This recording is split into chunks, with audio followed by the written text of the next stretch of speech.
Chapter 1828. Xueqi prided himself on being a man. How could he let a 2-year-old baby protect him? Ridiculous. What can you protect me with? Xueqi carried the cowardly and adorable Erlang from the Feng family. Hearing his gentle tone, it actually made the latter's hair stand on end. His pair of big eyes were instantly filled with hazy water vapor. His small mouth pouted and rolling tears fell down his face. Xueqi was speechless. He hadn't done anything yet. Why was this kid crying first? Xueqi couldn't help but put down Erlang of the Feng family. The kid cried and crawled quickly towards the second prince, hugging him and crying silently. The second prince raised his hand and patted his back, coaxing him in a low voice. Xueqi felt his teeth ache. He was indeed a hateful kid. In the previous life, Feng Yu had many tricks up his sleeve, but at least he was thick-skinned and knew his limits when it came to playing tricks. Now, this fake was completely shameless. Even if he was wearing the skin of a 2-year-old, who knew how old an old ghost was inside? Did an old ghost have the nerve to cry while asking for comfort from a 1-year-old baby? The answer was yes. Erlang of the Feng family seemed to be addicted to playing the role of a child, asking for comfort, hugs and kisses at every turn. This is a black-hearted one. Xueqi concluded after watching for a while. Acting cute maliciously was too much. However, the second prince was a cute complex. He couldn't control himself when it came to cute things. He could even change his lazy work and rest habits in order to come into contact with cute things. Xueqi looked at the shameless Erlang of the Feng family. An idea flashed in his mind and he couldn't help but sneer. Acting cute, right? No matter how cute he acted, he was still an old cucumber dipped in green paint. The surface was tender, but the inside was dry and devoid of water. How could he be more attractive than being naturally cute? On the second day of class, Xueqi had something in his sleeve that immediately attracted the second prince's attention. Erlang of the Feng family was tragically abandoned. Bye-bye. The first prince also pointed at the black and white ball in surprise. This is black. Xueqi's eldest daughter, Nan, appeared. Not only could she cry, but she could also look at people with her dark, pure and innocent eyes, melting people. The first prince showed an unprecedented curiosity towards new things. The eyes of the usually lazy second prince also lit up. He took the initiative to get up from the mat and moved to the front of Xueqi step by step. His eyes stared unblinkingly at the little darling in his arms. "Sir," the second prince blinked his bright eyes and said happily, "I want to play with it." The female official looked worriedly at the black and white ball in Xueqi's hand. Even if it was just a cub, it was still an iron-eating beast that had followed Qiyu through many battles.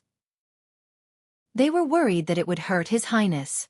Xueqi generously placed Darling in her arms. Before coming over, this black and white ball had already been carefully washed. At this moment, its hair was shining. "Sir, I'm afraid His Highness won't be able to hold him." The maid watched nervously. Before she could finish her words, she saw the second prince holding the iron-eating beast cub, which was not much shorter than her. The iron-eating beast cub did not let Xueqi down. It shyly covered its eyes with its paws and opened its mouth slightly, revealing its pink tongue. The eldest prince also came forward and carefully stroked the black and white ball's fur. The black and white ball had maintained its cub form for so many years. Its fur was not as rough as that of an adult, but very soft instead. Yuan looks good. The iron-eating beast cub was indeed round, so the eldest prince called it Yuan. The cub was also very happy and responded with a whimper. Xueqi smiled and stroked the two princes' hair bun. He gently advised, "It's time for class. After class, the two princes can play with it." The eldest prince thought it was good, but the second prince insisted on holding the cub to class. Darling was good-natured and let her pinch and rub it. Erlang of the Feng family, who had fallen out of favor, was speechless. Xueqi smiled but did not say anything. Could Erlang of the Feng family be as cute as his daughter? No. In his lord's words, his daughter's cub was super invincible and cute. A human cub still wanted to compete with the national treasure in terms of cuteness. She really had no idea. Erlang of the Feng family would cry and whimper, but could his whimpers be as cute as Darling's daughter? Today's class was exceptionally comfortable. The two princes still had a longing expression on their faces after class. "Sir," the second prince hugged Darling tightly and gave Xueqi a cute look with her eyes, trying to soften Wei Si's heart and let Darling stay with her. However, Wei Si was still rational and rejected her proposal.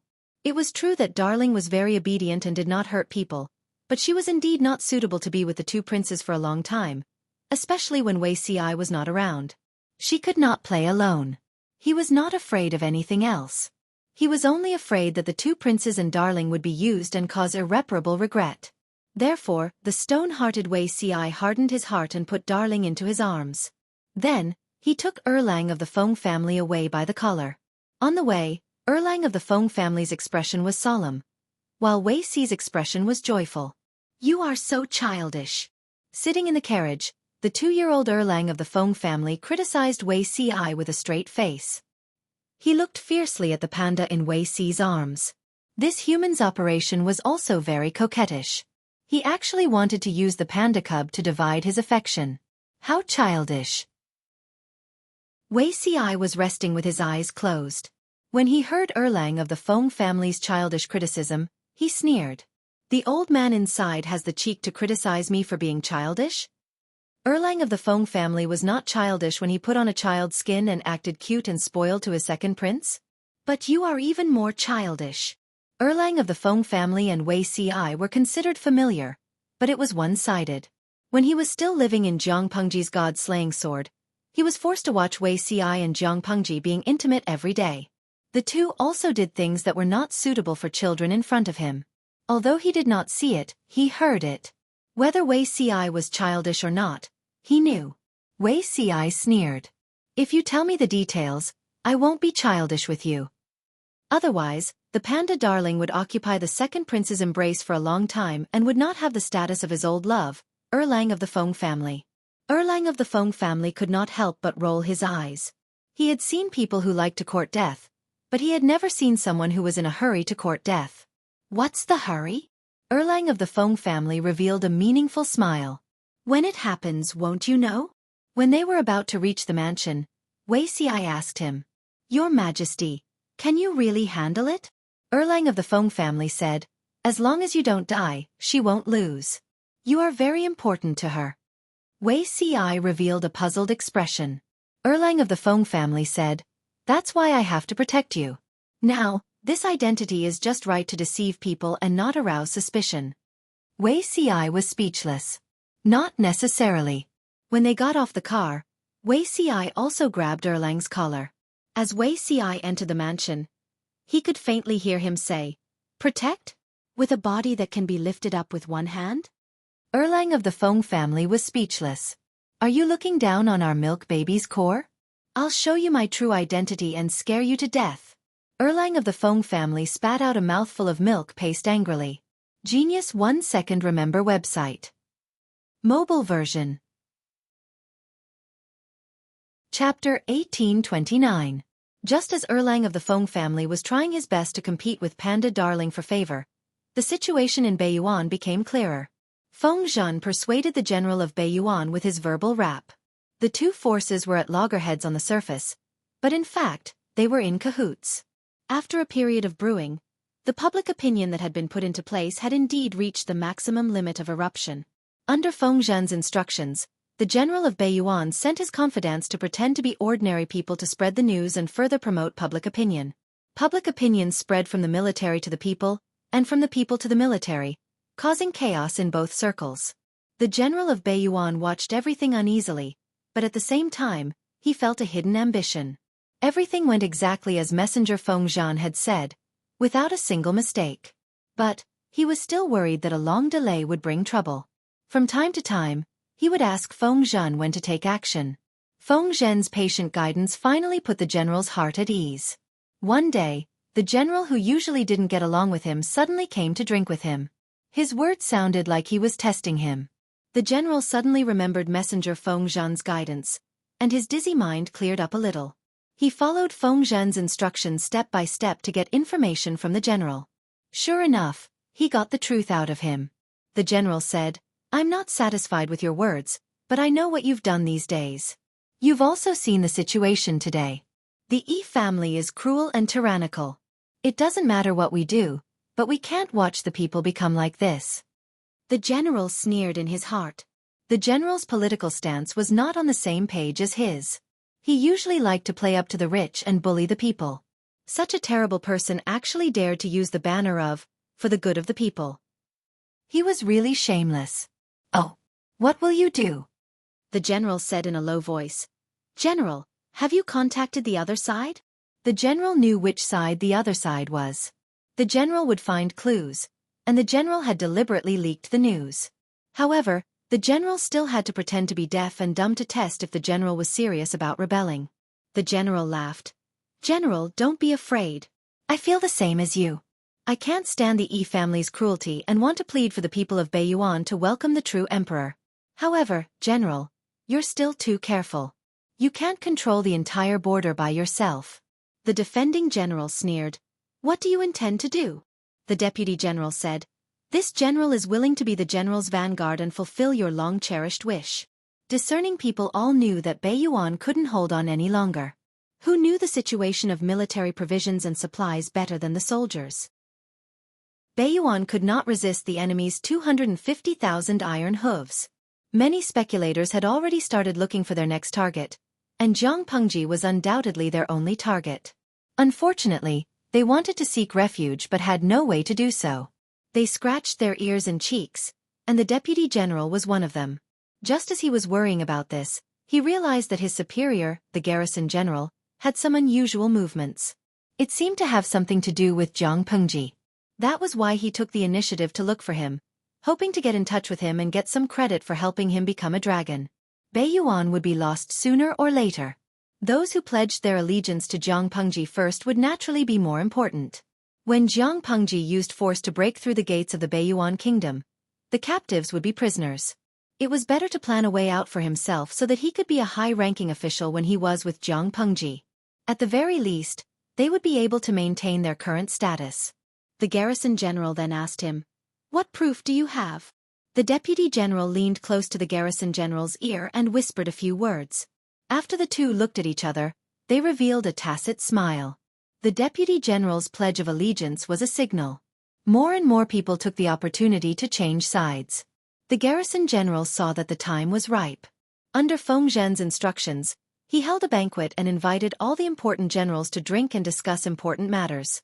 After 3 rounds of drinking, the garrison general scolded the Yi family for being cruel and tyrannical. The generals kept quiet out of fear. "Everyone, why don't you follow me and rebel against the Yi family?" He pulled out his sword and looked at the crowd with bloodshot eyes. Those who had colluded with him all agreed. A few generals from the Yi family's faction were enraged. They pulled out their swords and scolded the garrison general for his treason. In the end, before they could finish their words, their heads were chopped off by the people beside them. The banquet that had been filled with toasts and toasts 15 minutes ago was now covered in blood. A few heads rolled on the ground. The garrison general sent someone to collect the heads as a gift for the opening of the city the next day. A mutiny was carried out quietly. When many low-ranking soldiers woke up, the flags on the city walls were uniformly changed. The flags fluttered in the wind and snow. The unfamiliar patterns of the tribe's emblem stood tall on the land of the Beiyuan. Not long after, the news of the loss of the border flew to the Beiyuan as if it had wings.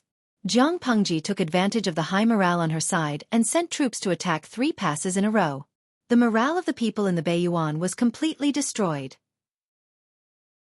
At this time, the public opinion among the people had reached a boiling point. More and more people knew that the outside world could no longer tolerate the atrocities of the Yi family in the Beiyuan. At this time, the news of Jiang Pengji's strict management of the army. After the city was breached, the news of not burning, looting, disturbing the people, and not slaughtering captives also spread. More and more people gathered and wanted the garrison soldiers to open the city gates and surrender to Jiang Pengji. Lord Jiang didn't come to attack the Beiyuan. She came to eradicate the malignant tumor of the Yi family and save our people. The harsh governance of the Beiyuan was a sharp contrast to the benevolent governance Jiang Pengji implemented in Dongqing. The people's nerves had long been suppressed to the bottom. At this time, when Jiang Pengji attacked the Beiyuan, they all rebounded. Most of the garrison soldiers were old, weak, sick, and disabled. How could they resist the people who had lost control of their emotions? After Jiang Pengji attacked 3 passes in a row, there were people who opened the gates and surrendered at every place. Occasionally there was resistance, but it was like cutting tofu with a knife. The 250,000 troops rushed all the way to the capital of the Baiyuan. Under the seemingly harmonious situation, there was a surge of disharmony. Jiang Pengji couldn't let the aristocrats of the Baiyuan go. She sent people to mix among the people and stir up their resentment. She instigated them to attack the houses of the aristocrats and loot. The soldiers who were mixed in took the opportunity to harvest all the heads. When Jiang Pengji received the message for help and hurriedly sent troops to rescue them, the rebels had long dispersed. The unlucky ones were completely annihilated. The lucky ones still had a few people left. Our Lord's methods are really becoming more and more like an emperor. In half a month, they conquered half of the Baiyuan and killed tens of thousands of enemies. 60% of them were the so-called aristocrats of the Baiyuan. If he hadn't seen it with his own eyes, Fengzhen really couldn't imagine that the two words aristocrats were so cheap. Every household had a scale of hundreds or thousands of people. Were the people of the Baiyuan all breeding pigs? How could they have so many children? What made him even more emotional was the Lord. She didn't have the slightest bit of soft-heartedness. She directly killed them. In the end, she even put all the blame on the refugees. No one had any evidence to suspect her. Who asked them to bully the people so ruthlessly? It was reasonable for the people to aim their angry butcher's knife at them. Qiguanrang said indifferently, "She is an emperor. One and only. Genius in a second. Remember this site's address." Mobile version. Chapter 1830. Even when the city was under siege, there were still people wandering in a drunken stupor. Urgent reports of defeat were sent to the capital city and into the ears of those in power. Some people were worried about their future, while others were enjoying the time they had left and squandered their remaining time. The Emperor of Baiyuan was undoubtedly the former. He was worried about the future of Baiyuan, but he was more worried about the fate of the Yi family. In order to save the situation, he had tried his best, but in the end, he was like a mantis trying to stop a chariot. "Get out, all of you!" The huge pressure made him lose control of his emotions. The palace maids and imperial concubines screamed in fear, which made him even more annoyed. He pulled out his sword and stabbed it into the chest of his beloved concubine, who was closest to him. He watched her slowly fall to the ground with her hand over her heart, and the mat under her was covered with blood. Only then did he regain some calmness. This was not the first time such a situation had happened. As the war became more serious, the enemy marched straight in and conquered one city after another of the North Abyss. This ambitious Emperor Yi went crazy, and his temperament became even more ruthless and cruel than before. The imperial concubines did not dare to come close to him at this time. Who knew when he would go crazy and stab himself to death? Now this beloved concubine was also unscrupulous in order to climb up. Unfortunately, the emperor was in a bad mood, so he killed her to vent his anger. "Get out, all of you!" The emperor killed another 2 palace maids with his sword, and then he completely calmed down. Because of the emperor's antics, the originally warm palace gave people a bone-piercing chill. At this time, the eunuch serving the emperor came forward to deliver something. The emperor saw it and hurriedly asked him to serve it. It was called immortal powder. It was rare and precious. After taking it, one would feel refreshed and revitalized. It could also stimulate inspiration and relieve stress. Recently, the emperor had a headache because of Jiang Pengji's attack on Baiyuan, so he became more and more dependent on the immortal powder.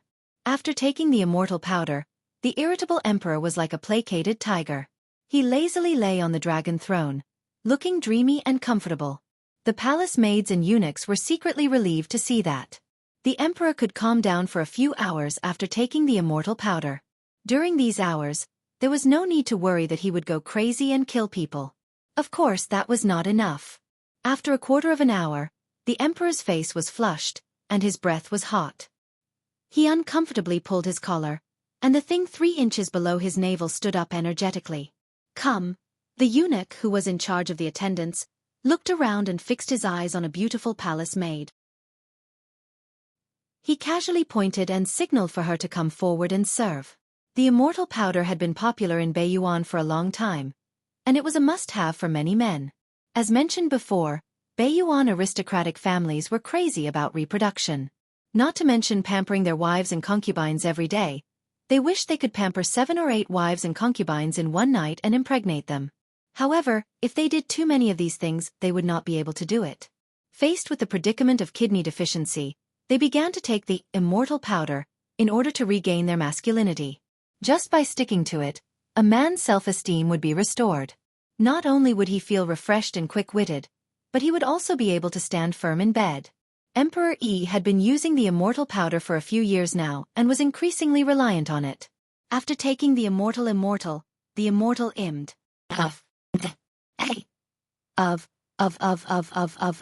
and of emperor. Whereof. People, of and of the emperor of Chung of palace. Sometimes, he would hold a banquet to reward his officials, and he would allow them to enjoy his unconceived concubines. Of course, the Yi family had done a lot of ridiculous things during his reign. The palace maid named by the eunuch was only 13 or 14 years old, but she did not dare to resist. She could only step forward timidly. After a while, screams of pain spread throughout the palace. The eunuch who made the arrangements was still indifferent, but he murmured, "Poor thing! What a sin!" It was not only the Yi family's sin, but also their minions. In such a chaotic environment, those who still had conscience could only choose to go along with the evil to protect themselves. Those who refused to obey had died a long time ago. An hour later, the dying palace maid was put in a sack and carried out of the palace. The eunuch who served the emperor entered. "What time is it now?" The emperor looked lazy, and there was an inexplicable decadence between his eyebrows. The eunuch answered obediently. The emperor snorted and put on his clothes with the help of the eunuch. "Go, summon the ministers and discuss how to fight against the enemy." The emperor yawned. The growing drowsiness made him very uncomfortable, but he still had to pull himself together to deal with political affairs. In fact, there was no good solution even after the discussion. The treasury of Baiyuan was empty, and the armaments were shabby. There was no decent army to stop the enemy's advance. The emperor said discontentedly, "So what if the treasury is empty when the country's survival is at stake?" The ministers couldn't help but grumble. Even a fool wouldn't ask this question. If the treasury was empty and there was no money to equip the army, who would go to war and die? There were too many ministers in the Baiyuan imperial court. They usually shared the benefits, but when it was really necessary for them to give advice, they all dropped the ball. The emperor's meaning was clear. If the treasury was empty, let the ministers take out their wealth to form an army to fight against the enemy. Seeing that the ministers pretended not to know, the emperor's anger rose again. "All of you are the ministers who receive the salary of Baiyuan. Now that the country is in danger, there is nothing you can do?" Since the hint didn't work, he would just say it directly. The emperor reprimanded the ministers angrily, trying to make them take out their wealth to fill the gap. How could the ministers agree to that? Jiang Pengji had almost conquered half of Baiyuan in such a short time. Could they still fight back in a desperate situation? The destruction of Baiyuan was a foregone conclusion. Even if they took out their wealth, it would be like throwing meat buns at a dog. Only fools would bet their wealth on the broken ship of Baiyuan. It wouldn't be as simple as being trapped. Maybe even the lives of the whole clan would be sacrificed. No matter what the emperor said, the ministers were playing Tai Chi and feigning civility. In the end, the furious emperor drew his sword and killed a few ministers who were not pleasing to the eye. Under the threat of their lives, a few ministers finally relented and said they would go back to raise money and grain. As soon as they left the palace, their expressions changed. Emperor Yi was completely crazy. There was no future for him to continue to follow such a tyrant. It was better to follow Jiang Pengji. If they followed Jiang Pengji, even if they couldn't maintain their current status, they had a strong foundation and wouldn't have to worry about wealth and glory for the rest of their lives. These aristocratic families were blood-sucking worms that sucked the blood of Baiyuan dry. How could they not have a strong foundation? It was too rich.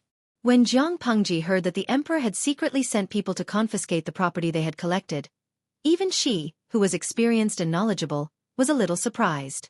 A small aristocratic family actually had all kinds of items that only the emperor could use. There was even more gold and silver. I thought Zhongzhou was the rich ones. I didn't expect the real rich ones to be these rubbish chickens. Jiang Pengji sneered and threw the account book aside. The idea of killing the rich ones to enrich the private treasury became stronger. The account book made her even more determined to wipe out the aristocratic families of Baiyuan. However, the aristocratic families of Baiyuan always had a lower limit. Zhang Pengji could broaden her horizons every time. Genius remembered the address of this website in a second. Mobile version. Chapter 1831. Even animals know that I am alive, and those who gave birth to me will not be humiliated. These people sure know how to play. Feng Zhen listened to his subordinate's report and couldn't help but reveal an expression that said, I've learned something new. Qiguan Rang sneered and said, when there are so many people, all kinds of monsters will come out. The father humiliated the daughter had an affair with her own uncle, the brother and sister were indescribable. As long as it was a man and a woman, they would be able to form a pair. How were they humans? They were clearly a group of beasts in human skin. Zhang Pengji said, get someone to pack these things up and throw them to Zixiao in the future. Qiguan Rang and Feng Zhan were stunned for a moment. These things that even they felt were dirty to their eyes were thrown to Wei Ci? Could it be that the Lord also wanted to play the forbidden role with Zixiao? Zhang Pengji snorted. What are you all thinking about? I said I'd throw them to Zixiao because I wanted to give them to his subordinates so they could have more material to write about. If they dare to do it, I dare to brand their names in the annals of unofficial history for the rest of their lives. This can also be considered as immortalized and recorded in the annals of history. Humph, very interesting. Qiguan Rang and Feng Zhan were speechless. His lord really knew how to play. If she really did that, those aristocrats wouldn't be able to live in peace even if they went to the underworld. The messy affairs of the family had been used as material to be written in erotic books for future generations to learn and enlighten them. If their ancestors in heaven knew that their family's reputation had been ruined by their descendants, wouldn't they be so angry that they would come back to life? He would most likely be angered to death. After another 2 days, Feng Zhen mysteriously asked Zhang Pengji to take a look at something. What are you looking at? Zhang Pengji had been very busy recently. It was not difficult to conquer Beiyuan. The difficult part was how to appease the people of Beiyuan and win their hearts. To put it bluntly, the food supply was not in place. She also made a note of the vacancies so that it would be easier for manpower to fill them. At a time like this, Feng Zhen didn't share her burdens and worries. He even said he wanted to take her to see something. Zhang Pengji frowned. Although that was what he said, his actions were still very honest. Feng Zhen had people carry over 3 large chests. When they opened them, they found that they were filled with dazzling gold, silver, and jewelry. Did you plunder someone else? Feng Zhen smiled and said, that's not true. Someone secretly delivered it to us yesterday. There's also a letter here. Zhang Pengji took it and read it carefully. She couldn't help but feel angry after reading a few lines. The people of Beiyuan. The battle in Beiyuan was too painful. All kinds of experiences made her realize that this country was rotten to the core. However, they were still able to lower their limits, which was an eye-opener for her. What does my lord think? Feng Zhen picked up a rather hefty piece of gold. A gold biscuit was worth 7 or 8 taels. Even though the purity of the gold refined in this era was not high, it was still enough to make one's jaw drop. Who knew how many gold coins there were in these 3 chests? The gold biscuits were the cheapest, and there were 6 or 7 luminous pearls. Feng Zhen was tempted by the paintings and books of famous artists from different dynasties. However, he couldn't keep these things to himself. He didn't want his lord to settle scores with him in the future. Zhang Pengji sneered. What else can I do? Our army is strong and powerful. Even if we don't cooperate with them, we can still conquer the entire Beiyuan.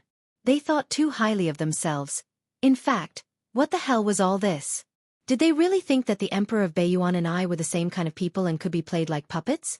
Didn't they think about their own situation? Did they think they had the right to bargain with me?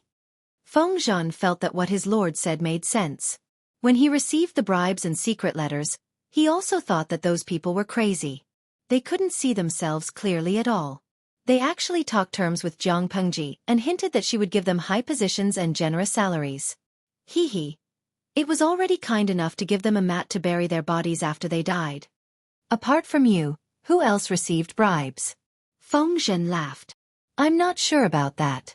Zhang Pengji rubbed her brows and waved her hand. Keep these paintings and antiques if you like them.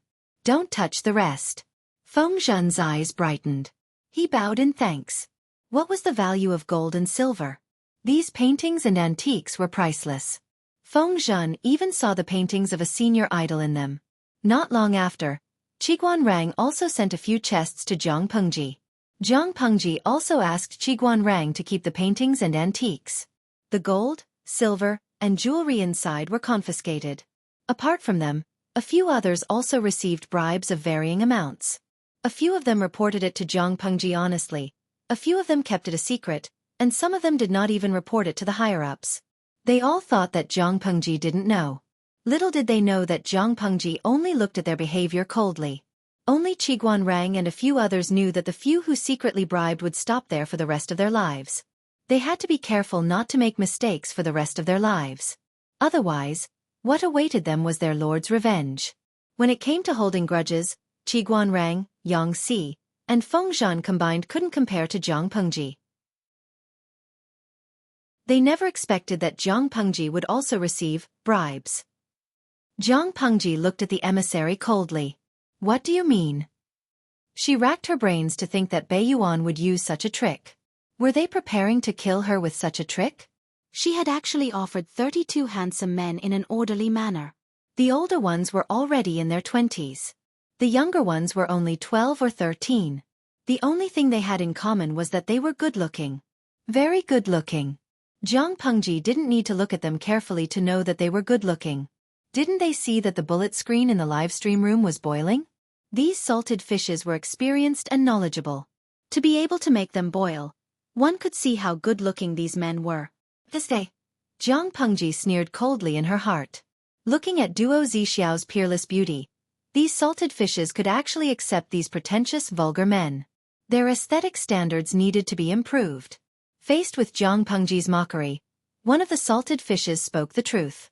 Potato chips, no matter how good Zixiao is, he's already taken. Moreover, these men are young and handsome. Zhang Pengji. Very good, she would never eat potato chips again in her life. You don't have to explain. Zhang Pengji rubbed her brows and said, bring all of them back. If you insist on staying, that's fine. Before the emissary could reveal a joyful expression, Zhang Pengji said again, leave one, I'll kill one myself. The royal family of Bei Yuan is immoral, but I'm enforcing justice on behalf of heaven. Let's fight. There's no room for nonsense. If your country's emperor still has a sense of shame, please tell him. First cultivate his virtue, then cultivate his heart. You've lost the hearts of the people, yet you don't repent and reflect on yourself. Instead, you use such a disgusting method to disgust people. It's really an eye-opener for me. The Xichang emperor only sent a pair of children, but the royal family of Bei Yuan was arrogant. They sent 32 men in one go. 32 good men who don't want to join the army and serve the country, but come to me to flatter and wag their tails. Humph. Zhang Pengji's words were not polite at all. Feng Zhen and the others who were listening couldn't help but laugh. If they were the emissary and were humiliated like this, they would have pulled out their swords and committed suicide long ago. Chapter 1832. Being weak and barren is the original sin. Qiguan Rang watched coldly as the messenger was reprimanded by his lord and ridiculed by his colleagues. This messenger was obviously extremely sad and ashamed, but he could only show a flattering smile. The messenger was not a fool. How could he not know what kind of humiliation he would suffer by coming here? He knew what kind of situation it was, but he still came and had to come. The reason was that Bei Yuan was too weak, so he had to come. Because it was weak, the messengers sent here had no dignity and could only be humiliated by others. Feng Zhen said, being weak and barren is a sin, but we did not bring this sin to them. Serves you right for asking for it. As one of the 5 countries in the world, if Bei Yuan managed it well, it might be able to dominate the north and observe the world. Who asked Bei Yuan to take the wrong path from the beginning? No, it should be said that their rulers could not restrain their greed and played a good hand to pieces. If any of them had restrained themselves and prioritized the country instead of putting selfishness first, Bei Yuan would not have ended up like this. However, it was easy for him to say these words now. Were all the people in Bei Yuan blinded by greed? At the end of the day, it was just bad money driving out good money. Those who still had a conscience could only choose to follow in the mire to protect themselves.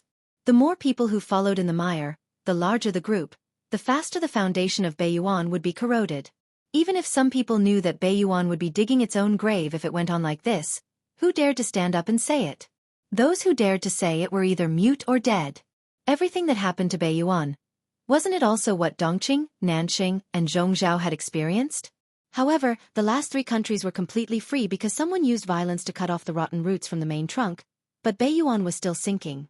Qiguanrang did not sympathize with the messengers of Beiyuan who were ridiculed and embarrassed by the crowd at all. Instead, he felt that this was the retribution they deserved. According to the Lord's previous words, during an avalanche, no snow was innocent. Similarly, when the Beiyuan collapsed, none of these officials were innocent. Was there any difference between choosing silence and following in the mire? In essence, there was no difference. They were all executioners who pushed Beiyuan to the end. This envoy was also an official of the Beiyuan court. Now that he was groveling at the feet of the Lord in such a lowly manner, wasn't he deserved it? When the crowd dispersed, the emissary led the 32 handsome men away in embarrassment. Qiguanrang saw that the emissary's expression was sad and indignant but helpless. There seemed to be tears at the corner of his eyes. Seeing this, Qiguanrang sneered and waved the feather fan in his hand even more cheerfully. He liked to see his enemies struggling in desperation. It made him happy. Just as he was thinking, he heard the crunching sound of snow being stepped on. Qiguanrang didn't need to turn around to know who the footsteps belonged to. He turned around and bowed to Zhang Pengji. What is Wen Zhang looking at? Zhang Pengji followed Qiguanrang's line of sight and looked over. She could faintly see a small messenger. Qiguanrang remarked, "A few pitiful stray dogs." Zhang Pengji looked at him and corrected Qiguanrang seriously. "It can't be a stray dog, right? It's obvious that they're the dogs of a defeated country." Qiguanrang smiled delightfully. Zhang Pengji said, "Wenjing, do you think I'm a vile person who is intoxicated by success?" Qiguanrang replied, "My lord is a woman, not a vile person. My lord is the victor, and the victor has the right to write history. It's not an exaggeration to say that you are successful. The country is about to perish. People in troubled times are worse than dogs. Which of the 4 words, stray dogs of a country, is wrong?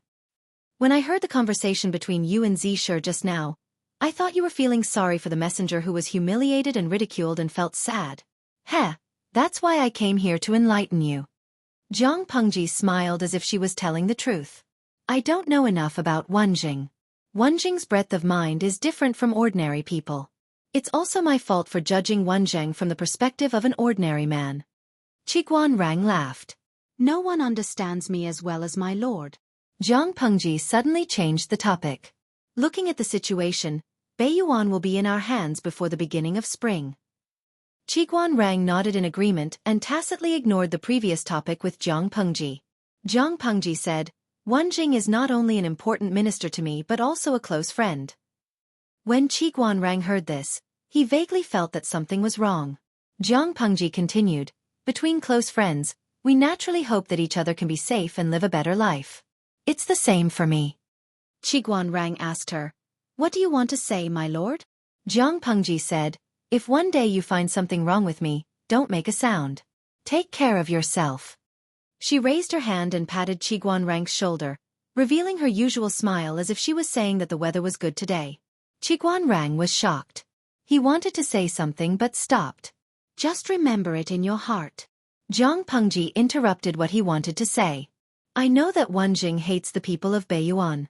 They choose to be in cahoots with others or remain silent in the face of the country's crisis. Therefore, when the evil power reacts on themselves, they should bear it.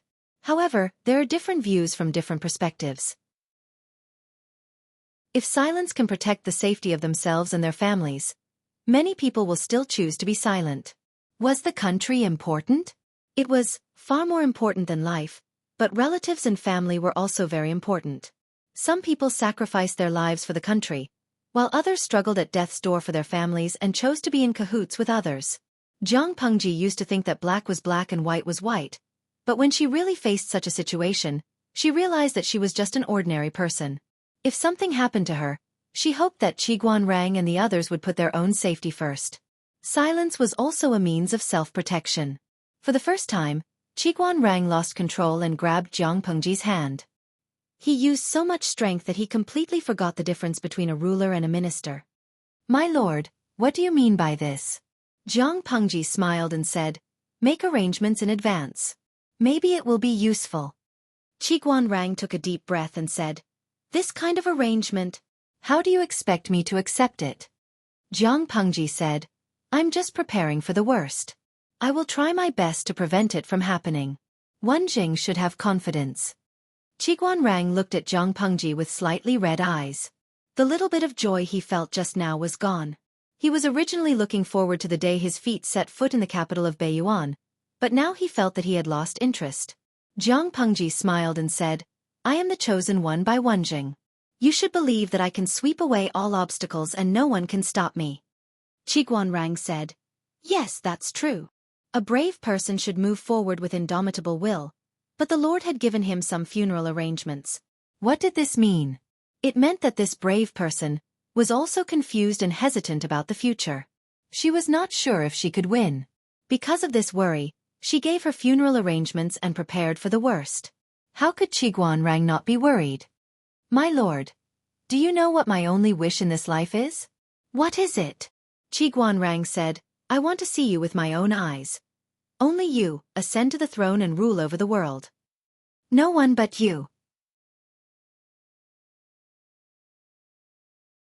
Chapter 1833. After another month, there was good news from Xichang. Fu Wang's battle was very boring. Really very boring. There was a feeling that Dongqing, Vongzhao, and Nanxing were trying their best to create a scene of chaos, but Xichang was just playing house. When he first received the military conscription order, Fu Wang was very excited. He thought that he could show off his skills, make countless contributions, and defeat the enemy. But in the end, he solemnly issued a military order to his lord and brought more than 200,000 soldiers to conquer Xichang. He thought that there would be a hard battle, but in the end, Xichang's operations were beyond his imagination. The army conquered the border of Xichang, killed a group of bandits, and destroyed 2 villages. When they captured the captives and interrogated them, they said that they were the emperor. Ha! Emperor? Fu Wang looked at the bandit emperor in confusion. He was dressed in hemp and gray cloth. When he captured someone and interrogated them, they said that they were the prime minister. Prime minister? Bah, a bandit village has 200 people, and half of them have official positions. Why don't you go to heaven? When Fu Wang heard that the emperor made a dark-faced shrew empress and a widow in her 40s his favorite concubine, his expression could no longer be described with words. Even children don't play house so casually. Aren't you adults ashamed of yourselves? This was not what made Fu Wang feel the most hopeless. Not long after the 200,000-strong army invaded Xichang, they received envoys from several forces. After careful questioning, the larger ones only had half a province, and the smaller ones had 1 to 2,000 people. The smaller ones had big ambitions. Some called themselves feudal lords, and some had already proclaimed themselves emperors. They hoped that Fu Wang would leave their land in the name of the country. If he didn't leave, there would be serious consequences if the 2 countries became enemies. Fu Wang was just a commander. He couldn't bear the responsibility. Fu Wang was speechless. Could these people not live in their own world and keep on blabbering? Why couldn't he bear the responsibility? His lord had given him more than 200,000 elites to be fully in charge of the war here. He could even capture the emperor and kill him first before reporting. His lord had delegated power like a flood. Why didn't Fu Wang have the right to bear the responsibility? They don't know what they're talking about. Lead the troops and flatten them. One word. Beat him up, Mother Fastress Kerr. There was no need to talk about anything else when it came to war. The moment Fu Wang spoke, the arrogant fellows scattered like birds and beasts. In order to resist Fu Wang's army, it was said that Xichang had organized 100 feudal vassals' oath ceremony to resist Fu Wang's attack. 100 feudal vassals. A general assembly. No, back then, when his lord participated in the Huang River Conference, the 20 or so feudal vassals were already enough. Xichang was not bad, 100 feudal vassals. This title sounded awesome, and Fu Wang had been looking forward to it for 2 days at first. It was only when the fight really started that he realized that the other party was just a piece of paper. It wasn't that the enemy didn't have enough troops. In fact, The 100 feudal vassals had gathered 400,000 soldiers and horses to confront Fu Wang across the river. However, a war wasn't won just because they had more people. To say that the enemy's 400,000 soldiers and horses were scattered like sand would be a compliment. The various feudal vassals were not united. Each had their own little schemes. Each fought their own battles. Fu Wang led his troops and defeated them as soon as they met face to face. Then, the enemy gave up resisting and began to run for their lives. To be honest, even the extras weren't so perfunctory. In this battle, Fu Wang created a world record that would be famous in later generations. The record of killing the leaders of the feudal vassals in one battle. Fu Wang completed 44 kills by himself. Under a smiley face, angle. Under the so-called 100 feudal vassals had been eliminated by him in one go. It was a title that sounded awesome. But Fu Wang couldn't be happy. He felt that his intelligence and military talent were being ruthlessly rubbed against the ground by these enemies.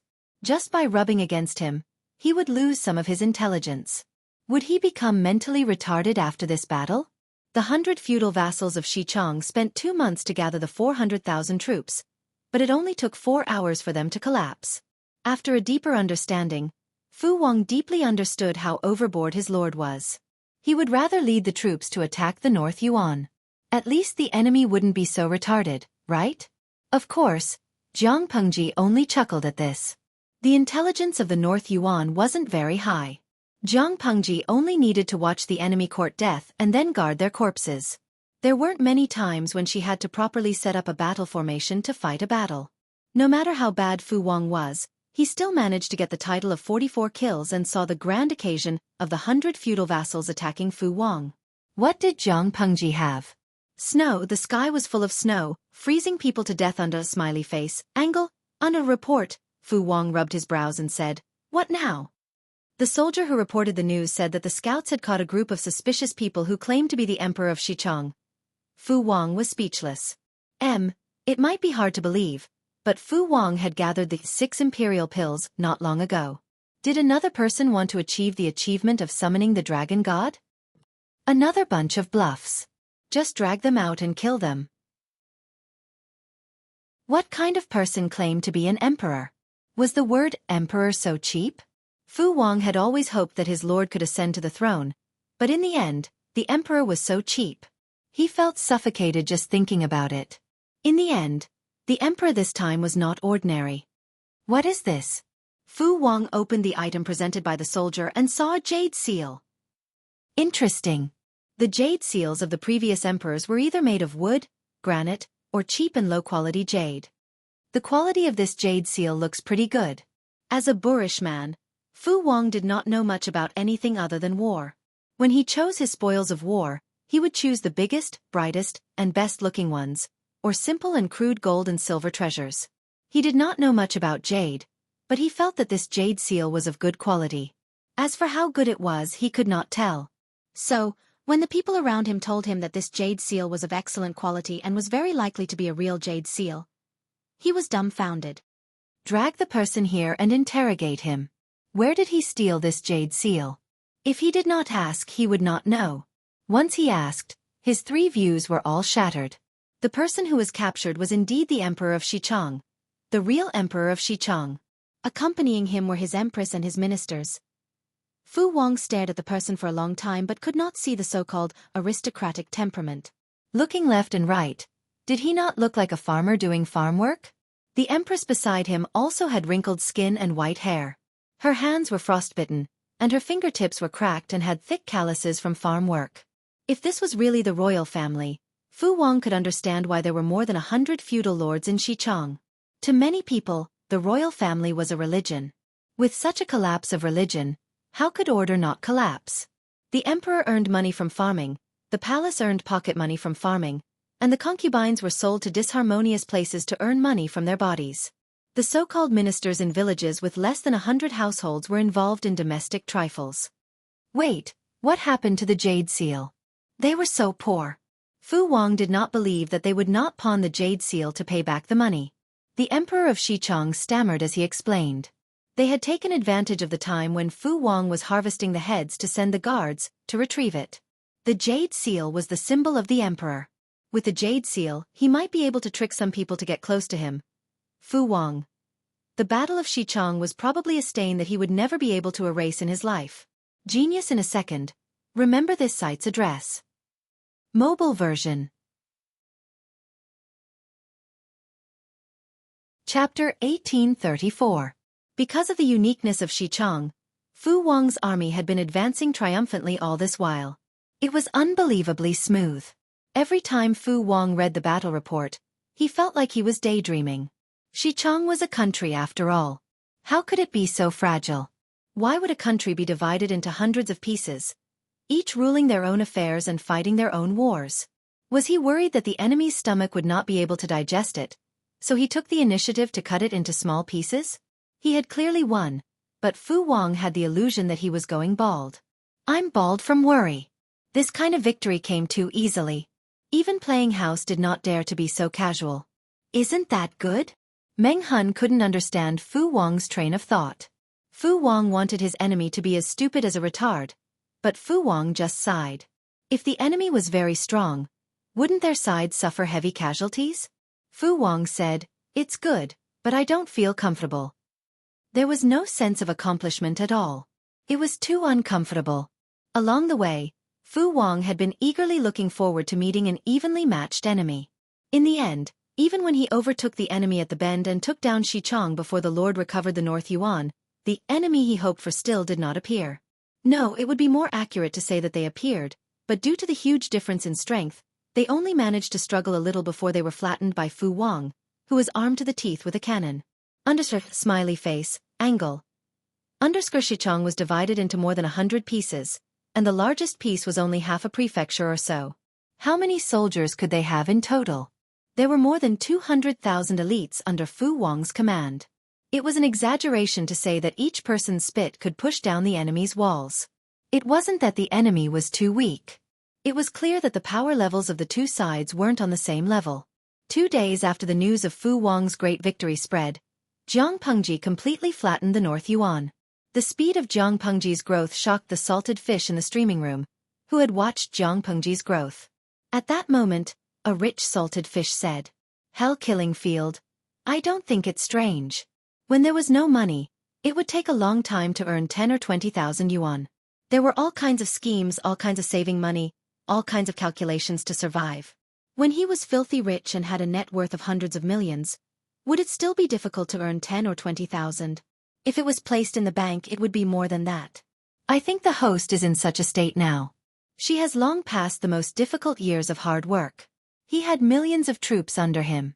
If he couldn't even take down Beiyuan and Xichang in such a state, wouldn't he be surprisingly weak?" Tudu Feiqiu, oh my god, when I got disconnected from the internet after a business trip, the streamer had already finished playing? In Yuejia Zhuge Qinma, as the first batch of followers, shouldn't we prepare to celebrate the host's ascension? Cafeteria Dafinanti. Okay. I've already thought of a way to help. The cafeteria window will be half price all day long. Lanrue Yubuja. So fast? Could the host arrange for the ascension to happen during the Dream of 1,000 Years event? Perhaps there will be a European emperor who can represent us to attend the host's coronation ceremony. The real name system envies this European emperor, the European emperor among European emperors. Poor Taoist sees your chrysanthemum is poisonous. It might not be that lucky. Who knows where the lucky emperor was sent to? The last time he dreamt of 1,000 years, he was on a deserted island. It was said to be the southernmost of the 5 nations, second only to the place of execution. The last time he dreamt of it, he was in the northernmost part of the northern abyss, and he even froze to death. Wujiang Zakai, the one at the southernmost. Isn't that lucky? He ate oysters for a whole day. I'm dying of cravings. Guangyan Y, the northernmost one of the North Abyss isn't that bad. In the end, the host carried him back like a princess. The real name system envies him. The salted fishes were chattering away. Each of them was planning to organize some kind of ascension activity. For this activity, they had waited for a whole 17 years. There were only 4 more months before it would be 18 years. Tudu Feiqiu, the most long-lasting confession in the world is, I'll accompany you to wait for the host to ascend to the throne and for her child to ascend to the throne. Inua Qingchong. Pft, forget it. I've been waiting for the host to ascend to the throne for half my life. If the host's child ascends to the throne, I'll have to wait for my child or grandson to burn the video disc for me. I didn't expect to wait for this day in my lifetime. Unknowingly, tears streamed down my cheeks. Marin Ruhua. It's the Qingming festival in 2 months. I can finally visit my grandfather's grave and tell him that the host he has been following for 7 or 8 years has finally come to fruition. Under smiley face, angle. Under I always thought it was just a joke. I didn't expect it to actually happen to me. When these salted fishes first entered the streaming room, they probably didn't expect to accompany Jiang Pengji for so many years. 17 years and 8 months were too long. Other people's childhood and youth were XX TV dramas, XX games, and XX cartoons. Their youth and childhood were Jiang Pengji. What's more, some people's partners were Jiang Pengji under smiley face, angle, under Lao Tianhuang. Ha ha ha ha, I want to laugh just thinking about it. Among the graduates from the previous batch, there was a girl who wore a white wedding dress and took a wedding photo with Jiang Pengji. What was even worse was that there were many boys in that batch who also wore wedding dresses to marry the streamer. The streamer was probably the only scumbag woman who could still laugh and joke around with a bunch of concubines while bigamy wasn't against the law. Jiang Pengji, who was the scumbag, expressed that she wouldn't take the blame. On this day, before closing the streaming room, Jiang Pengji solemnly performed a federal military salute to the salted fishes. Thank you, everyone, for accompanying me for more than 10 years. May the spirit of the Federal Army be with you. Most of the salted fishes laughed and accepted the salute. They had been criticized by Jiang Pengji too many times. It was rare that the host was willing to swallow her pride and salute them. It was simply exhilarating. Only a few salted fishes figured out that something was wrong from Jiang Pengji's actions. This, no matter how they looked at it, it seemed like a final farewell. Could it be that when they woke up tomorrow morning, they wouldn't be able to find this familiar room number anymore? The salted fishes were flustered and wanted to ask for clarification, but they were too few in number. The bullet screen was drowned by the laughing and joking comments. Before Jiang Pengji closed the streaming room, she said, I look forward to the day of my ascension to the throne and drinking and chatting with one of you.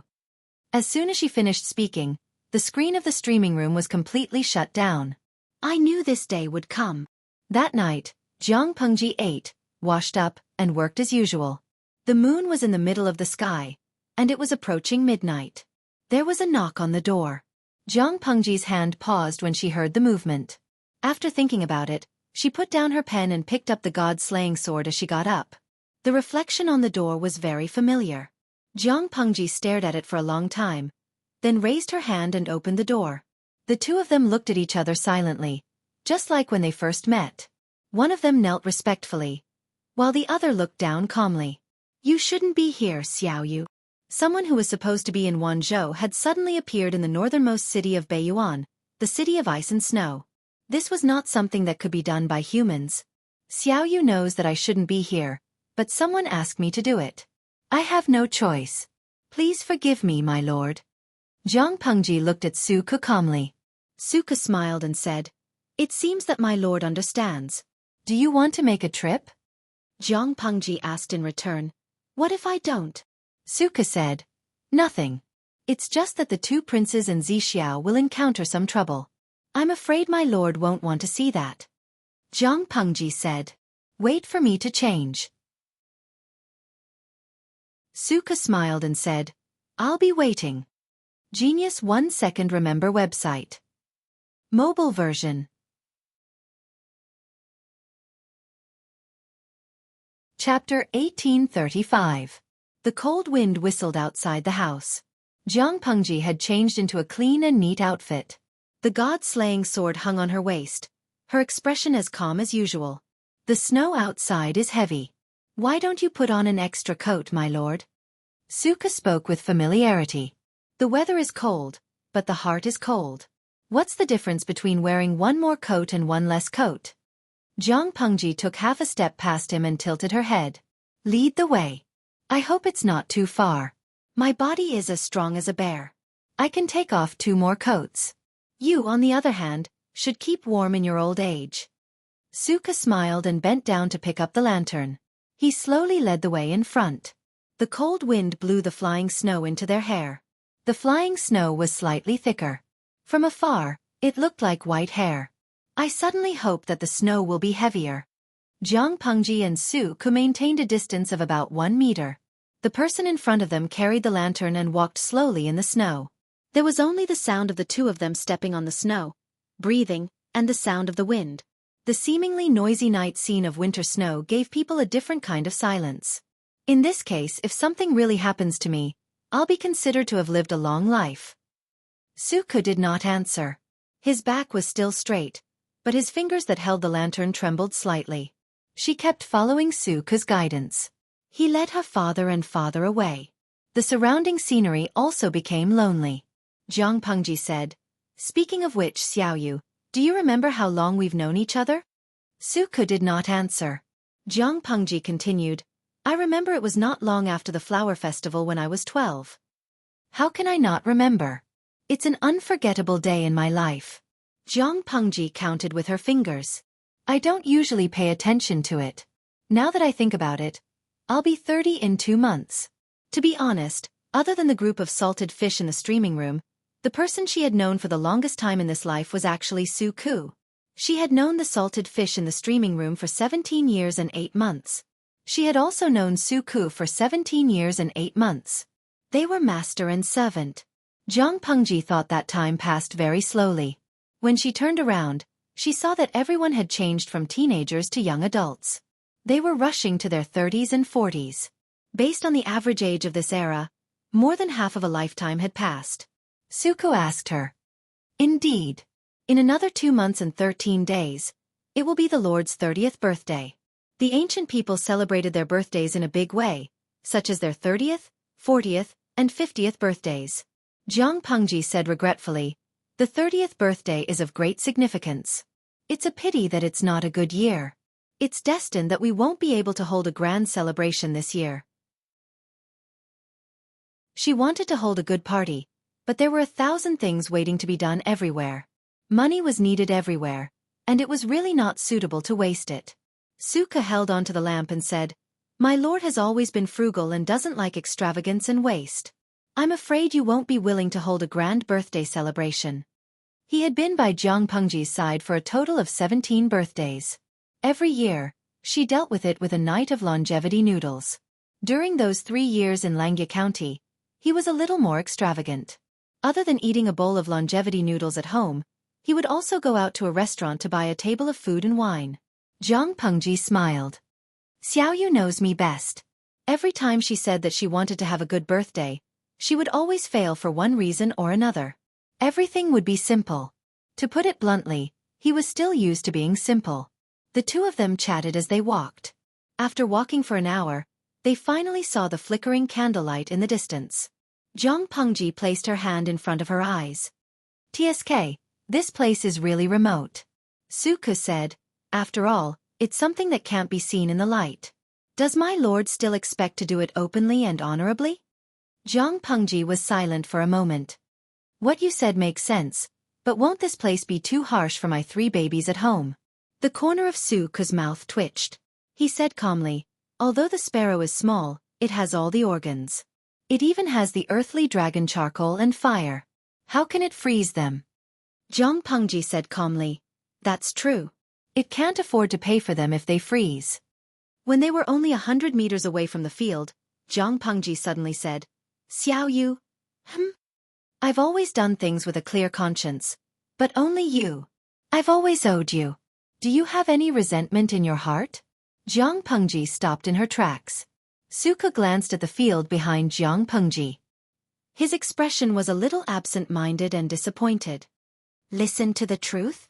The truth is, if my lord comes out of this place, I won't resent you. If it's not you who comes out, don't blame me for holding a grudge against you for the rest of my life." Jiang Pengji smiled and said, "It sounds like you're under a lot of pressure." When Qiguanrang said that he hoped to see the day she ascended to the throne, Salted Fish said that he wanted to watch the golden age with her. She even made a verbal promise that they would drink and chat merrily. Now Xueqi said that he would blame her if she couldn't come out. Every time this happened, she felt that they were not only little princesses but also masters. Xueqi said, "My lord has always been confident and conceited. Why are you so timid now?" Jiang Pengji pinched her chin and said, maybe it's because I'm old. After all, I'm a middle-aged man approaching 30. Xueqi chuckled. I'll believe your nonsense. Jiang Pengji waved at Xueqi and went to the field without looking back. Xueqi looked at the entrance of the field. The corner of his lips held a cold smile. He stood alone in the snow. He didn't know if it was an old friend who had accompanied him for 17 years and 8 months, or a stranger in the skin of an old friend. Thinking about it, it's really sad. The so-called God wantonly manipulated people's lives. He gave as he pleased and took away as he pleased. Mortals were just dolls to be manipulated. From the goddess point of view, mortals who had no ability to resist could only choose to be silent in order to protect themselves. Little did they know that there would come a day when mortals would bare their fangs. I hope the person who comes out is you, my lord. Xueqi raised his hand and caressed the dagger hidden in his sleeve. His expression was unreadable and gloomy. At the same time, Jiang Pengji pushed open the door to the main courtyard. She was surprised to find familiar faces inside. Why are you all gathered here for a meeting? Jiang Pengji smiled and flicked the snow off her shoulders. The first prince, who had been sobbing silently, saw the familiar faces. His big eyes lit up. Mother. Jiang Pengji smiled. Wow. I haven't seen you in a few months. Lian's pronunciation is so clear. There were several iron cages in the main hall. She saw her daughter leaning on the iron bars and looking at her pitifully. Mother, hug. Her Highness Lian reached out for a hug. His Highness Yan, who was in another cage, rolled his eyes and gave Jiang Pengji a look. Finish the battle quickly. Don't waste time. At that moment, the people in the other 3 big cages woke up. Ouch. It hurts. Where is this? Sister? It was Lu Zhao's voice. Shut up. Don't be noisy. It was Lu Shi's voice. Wei Ci sat in his cell and looked at Jiang Pengji. He seemed to be sleepwalking. Beiyuan Wanzhou was 1,000 miles away. Was he hallucinating? Lu Shi, Lu Zhao, and Wei Ci. Jiang Lian, Jiang Yan, the listless and sleepy Feng Yu, and the panda girl who was tightly hugged by Jiang Yan. And Sun Mei stood in the middle and confronted Jiang Pengji. Jiang Pengji said, Don't you know how to greet your old master? Sun Mei's expression was wooden and her eyes were dull. She looked like a puppet that could move. Jiang Pengji said, You hid it well enough. You used the opportunity of marrying Xiaoyu to clear your name. Sun Mei finally moved. She spoke in an electronic voice. This is just a coincidence. It's the maid's fault for thinking she's smart. You're also stupid enough to hand the opportunity to me. What do you mean? She wouldn't admit that she was stupid. Sun Mei raised her hand and pointed at herself. This maid was just a chess piece that someone set up. Jiang Pengji crossed her arms in front of her chest. I know that the streaming system of the woman whose name I don't know is a part of you. Sun Mei and Takshu were her chess pieces at first. Takshu went down the dark path, and Sun Mei took the opportunity to jump out of the swamp. Sun Mei said calmly, Mortals always think that they resist fate and arrangements, but in fact, they just fall into a bigger trap. Jiang Pengji said, Sun Mei didn't get rid of you? Of course not. She thought she got rid of me. From the beginning to the end, she was under my control. Jiang Pengji was silent. And you, thinking you're smart, actually married a little maid to Xueqi, and even entrusted Xueqi with an important task. Jiang Pengji's expression didn't change. She didn't seem surprised by the situation at all. What did you do to Xueqi? Sun Mei laughed, but the electronic voice sounded weird. Nothing. I just let him understand what a wise man submits to circumstances means. You boast that you can see through people's hearts, but you don't know that Xueqi has already prepared a backup plan. No matter if you or I get out of here alive today, Xueqi will make the one who gets out his master. As long as Xueqi doesn't change his stance, your trusted subordinates can't do anything about it. Jiang Pengji, you spent almost 18 years to make a wedding dress for me. How does it feel? This is the first debt that I'll collect from the Jiang family. Jiang Pengji said, It doesn't feel good. Just take the farm if you want it. You make it sound like I'm poor. Sun Mei's smile froze for a moment. It's good that you can accept it. After saying that, she took out a dagger and lifted His Highness, who was hugging the panda tightly, out of the iron prison. Jiang Pengji. Since you don't value it, then give up your body. Otherwise, these people will lose their lives. Especially these twins, you gave birth to them. Their skin is so tender, I only need to make a light cut on their necks, and they will die. Wei Xi's face turned pale when he heard that. How dare you hurt His Highness? Sun Mei rolled her eyes at Wei Xi. Don't worry, it will be your turn. Jiang Pengji pouted. You're getting more and more depraved. You can't win in a direct fight, but you've learned to play dirty tricks. Sun Mei said, as long as I can win, I can tolerate any means. Jiang Pengji said, what should I do? Sun Mei pointed at the gloves on the ground. Here, just put this on. Jiang Pengji picked it up and looked at it. What is this? Sun Mei said, it's a separation of the physical body and the spiritual body. That's how Lu Shi died. Lu Shi and Lu Zhao's expressions changed drastically. Jiang Pengji asked, what if I don't do it? Then I can only grab their spiritual bodies one by one in front of you, including your important ministers and close friends. Jiang Pengji, I've been forced to a dead end. I'm capable of anything.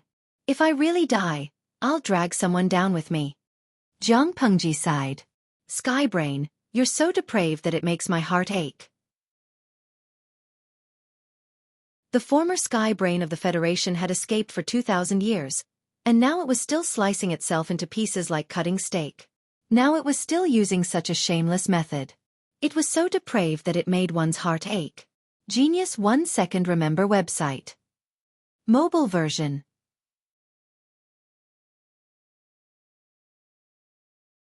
Chapter 1836. Do I need the children of the Jiang family to feel sorry for me? Don't be so pretentious. Skybrain used Xuanmei's face to show a ferocious expression. The crazy look on her face completely destroyed the beauty of her face. Jiang Pengji's eyes were filled with pity and pity. You call this pretentious? I feel sorry for you from the bottom of my heart. I feel sorry for you. You are such a failure. Skybrain was so angry that its face was about to crack. Xuanmei's face turned green and black because of its emotions. It was as disgusting as if it had swallowed countless flies. Lu Zhao, who was watching from the side, couldn't help but be speechless. He murmured, Sister is really a real man. She still doesn't forget to provoke at such a time. The enemy had her weakness in their hands and held her flesh and blood hostage. Jiang Pengji could still be calm and composed. She made the enemy jump in anger. She was simply testing the boundaries of death. If it was Lu Zhao, he wouldn't dare to do it at all. He could only tuck his tail between his legs and behave himself. Lu Shi sat in the iron prison and sneered. A person is about to die. What's the harm in nagging? Moreover, what Jiang Pengji said was the truth. The dignified Skybrain had indeed become what it was today because there were countless holes in its brain. Of all the things it could learn, it had to learn how to be sliced. Now it was neither a man nor a woman. Its strength was neither strong nor weak. It was even ridiculed by a junior like Jiang Pengji. Thinking back to 2,000 years ago, Skybrain was hammered by Jiang Pengji's ancestors. 2,000 years later, it was hammered by the descendants of its old enemy. It was really regressing. 2,000 years, it just grew older but not its brain. No, its brain might have even shrunk. Although Lu Shi also had Skybrain's 7 emotions and 6 desires, he really refused to admit that his original body's IQ was so low. An unqualified but very active villain. Didn't he see that Jiang Pengji had spent all her efforts on conquering the world instead of Skybrain? What did it mean? It meant that she found conquering the farm more challenging than killing Skybrain. Being Skybrain was such a failure. Lu Zhao's eyes were as innocent and pure as a bunny's. He wanted to ask his father if the person Lu Shi mentioned was referring to his sister, Jiang Pengji, or the monster that controlled Xuanmei's body. However, his father probably wouldn't answer if he asked. The Jiang clan's mouths are really despicable. They don't have much strength, but they sure have a glib tongue. Skybrain quickly regained his composure. His face was cold and impatient, but he was unhappy that Jiang Pengji had taken advantage of him. So he laughed coldly and exposed an old matter from many years ago. Jiang Pengji, do you know how your parents died? They thought they could save each other by committing suicide, so they killed themselves in front of me. I thought they were dead, and the Jiang clan's direct line of descent was completely severed. I didn't expect there to be a fish that slipped through the net like you. Jiang Pengji did not react, as if the parents Tian now mentioned had nothing to do with her. Sky Brain grabbed Royal Highness Yan in his hands and used Xuanmei's well-maintained hands to gently stroke Royal Highness Yan's little fat face. Jiang Pengji said coldly, "This only shows that you are stupid. Taking advantage of someone's perilous situation and not being able to wipe out their entire family. Instead allowing the fish that escaped the net to grow up to the point where they could threaten you. Don't you think the two of us are like the protagonists and villains in a hot-blooded revenge manga? In comics, villains were always hammered to death by hot-blooded protagonists." Prince Yen, whose face was being grabbed, was speechless. "What the F***CK? Jiang Pengji, you better shut up. Are you doing this on purpose? If the person being captured was Jiang Lian, would you deliberately provoke her and keep on blabbering?" Sky Brain was enraged, so Royal Highness Yen, who was being held in its hands, suffered. 2 shallow scratches appeared on Royal Highness Yan's little face. Royal Highness Yen was in so much pain that he cried out, "It's cold, it hurts, it hurts, it hurts." Royal Highness Yen, who had never cried since he was born, had developed tear ducts. Bean-sized teardrops dripped down his face, and his little face and nose were all red from crying. Wei Si's face was pale from the heartache, and his hand that was gripping the iron bars turned blue. "If you have any grudges, you can settle them with the Lord. Every injustice has its perpetrator, and every debt has its debtor. Why do you have to touch a child?" Royal Highness Yen was speechless. He had confirmed with his eyes that this was his biological father. Royal Highness Lian saw her sister being bullied and cried, and she angrily slammed the iron bars. "You're still hiding inside." She was, after all, Jiang Pengji's daughter. Even though she was still young, she was quite strong, and the sound of her slamming against the bars was loud. The scene was very chaotic, and all kinds of noise made people's heads hurt. Sky Brain roared angrily, "All of you shut up, or I'll kill you all." Wei Si said, "If you want to kill me, then kill me. Return Yen to me." Sky Brain was speechless. Jiang Pengji looked on coldly, and her tone was cold as she stabbed it. "Back in the day, you were the Sky Brain that the entire Federation revered. You were in existence above billions of people, and everyone relied on you and trusted you." Jiang Pengji didn't understand the cause of the Sky Brain disaster, but she knew that it had lived a good life in the Federation. No one knew why it had suddenly rebelled and caused a huge war. After harming the Federation, it slipped away and lived a life of hiding like a rat. Jiang Pengji sneered. "Look at you now. How miserable and downtrodden you are. You can only use a weak man and 2 children to threaten me. The key thing is that this threat isn't reliable. If I don't care about them, don't care about the so-called important ministers, and don't even care about everything in this world, what can you do to me? Can you still rely on what you have in your hands?" Sky Brain's expression almost cracked. "In the past, you enjoyed the best resources in the world, but now you're like a street thug who bullies weaker people to obtain resources. I really don't know what you're doing." Jiang Pengji really didn't know what it was after. Revenge? Wasn't revenge to make life difficult for the enemy, and better for oneself? What was the result? The Federation's backbone had never been broken by war, and Sky Brain had also fled like a rat for 2,000 years. What do you know? It doesn't matter what I do. What matters is that as long as I'm alive, the people of the Federation won't have a good time. Sky Brain was very stubborn about this. It was alive to find ways to make trouble for the Human Alliance and find trouble for its former enemies. That was its motivation. "I'm done talking nonsense. If you don't give me your body, I'll really kill your daughter.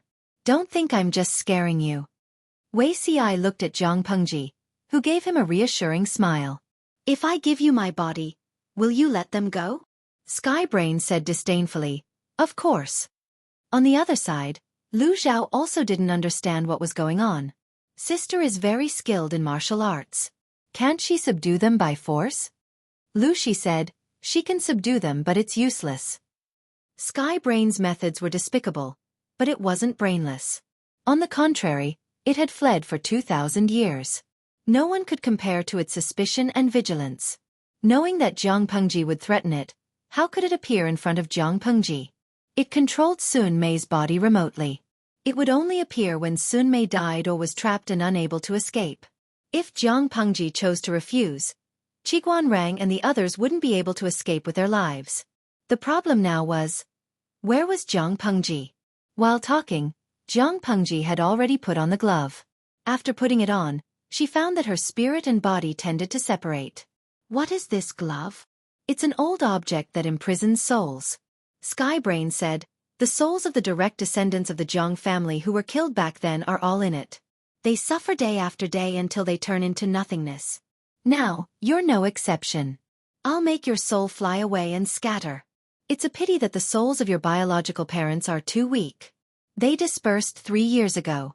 I don't know how long you, a descendant of the Jiang family, can last in there.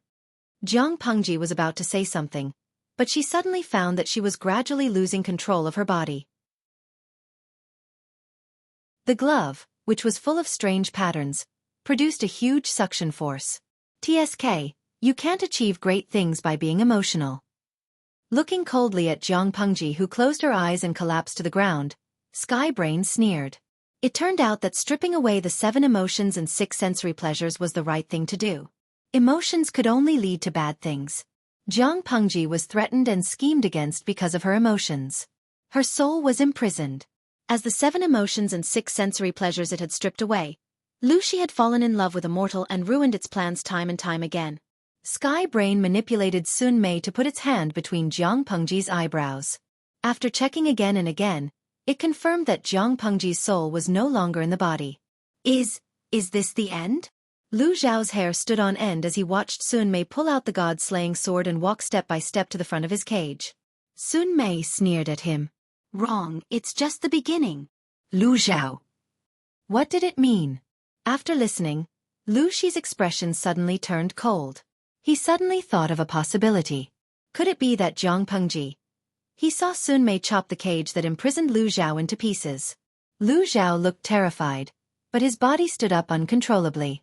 When did you hide in Zhao's body? Sky's brain sneered. Look at you, a good-for-nothing thing. The son you raised is also a good-for-nothing. If your son had a bit of ambition, I would have directly schemed to push him to the top. However, he is not completely useless. At least he is one of the few targets that Jiang Pengji does not guard against. It is very safe to hide in his body, but it is really an eyesore to see him so stupid every day. Lu Zhao was almost crying. He had been thinking about where the monster was hiding in his body. Lu Shi was so angry that he pounded the iron bars. When on earth did you set your eyes on Zhao? Skybrain snorted and said calmly, Don't worry, it was not long. Your son did not have much contact with Jiang Pengji, but it was not little either. If I hid in his body earlier, wouldn't Jiang Pengji find out? It was just a matter of a few years. When I absorb the luck of the entire plane and recover my strength, I will slowly settle the score with you and your stupid son. The ancestors of the Jiang family did not do anything to me, but his descendants acted atrociously on my head. If you worked harder and cooperated with me, I would not have schemed and endured for so long. Lu Zhao looked at his body in horror. He walked in front of his sister's body and sat down cross-legged. His body uncontrollably made a gesture with his hands, as if something was drilling out. It was a mass of turbid, liquid-like substance. It drilled into Jiang Pengji's body through the eyes, ears, mouth, and nose. After a few breaths, the body opened its eyes again. It got up and felt it, then sneered. You are indeed the son of luck of the plane. The luck is so strong that it makes people want to eat it. Genius 1 Second Remember website. Mobile version.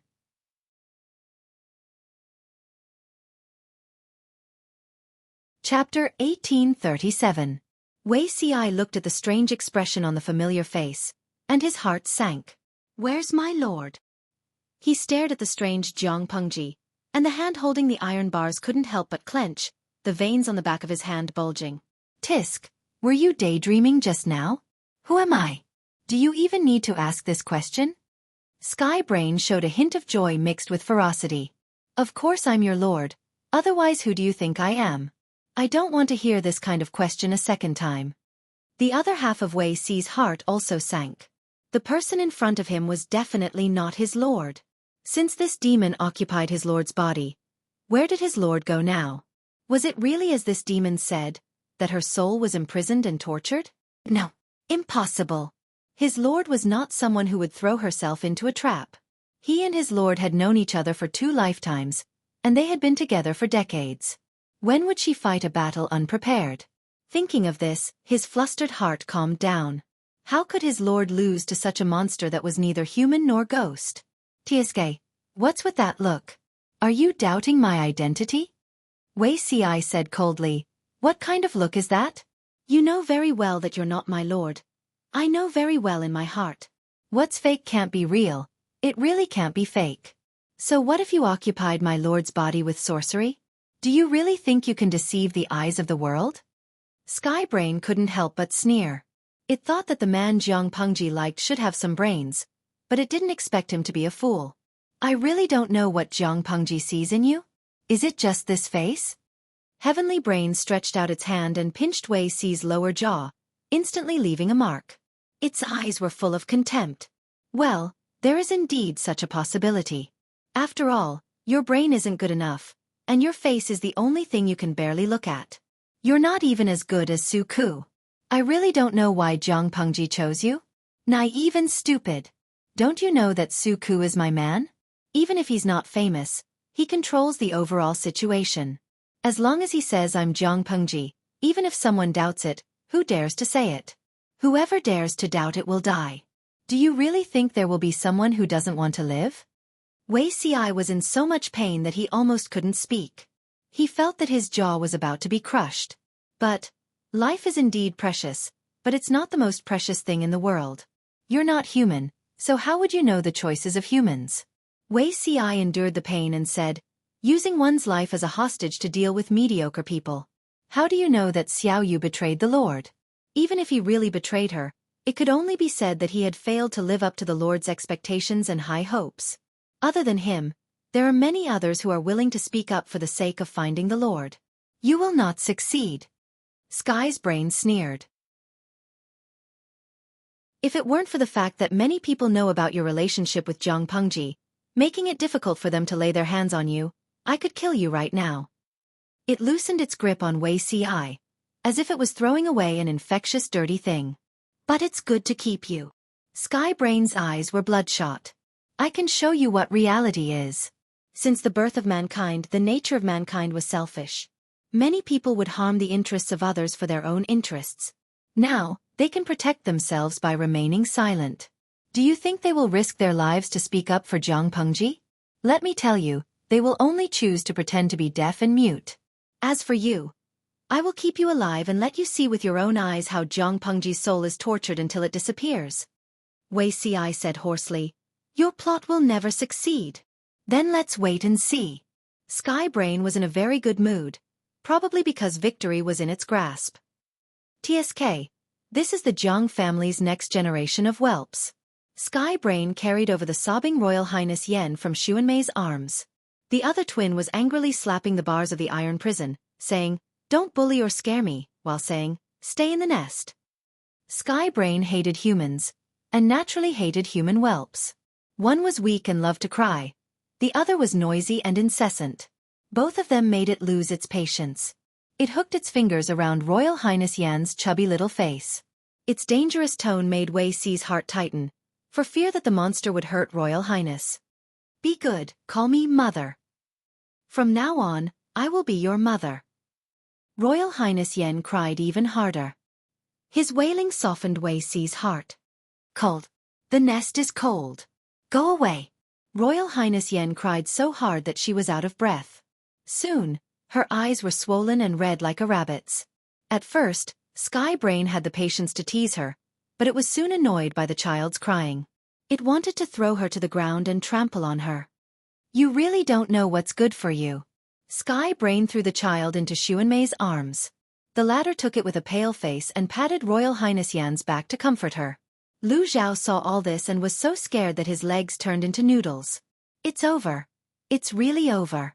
Did my sister really fail miserably?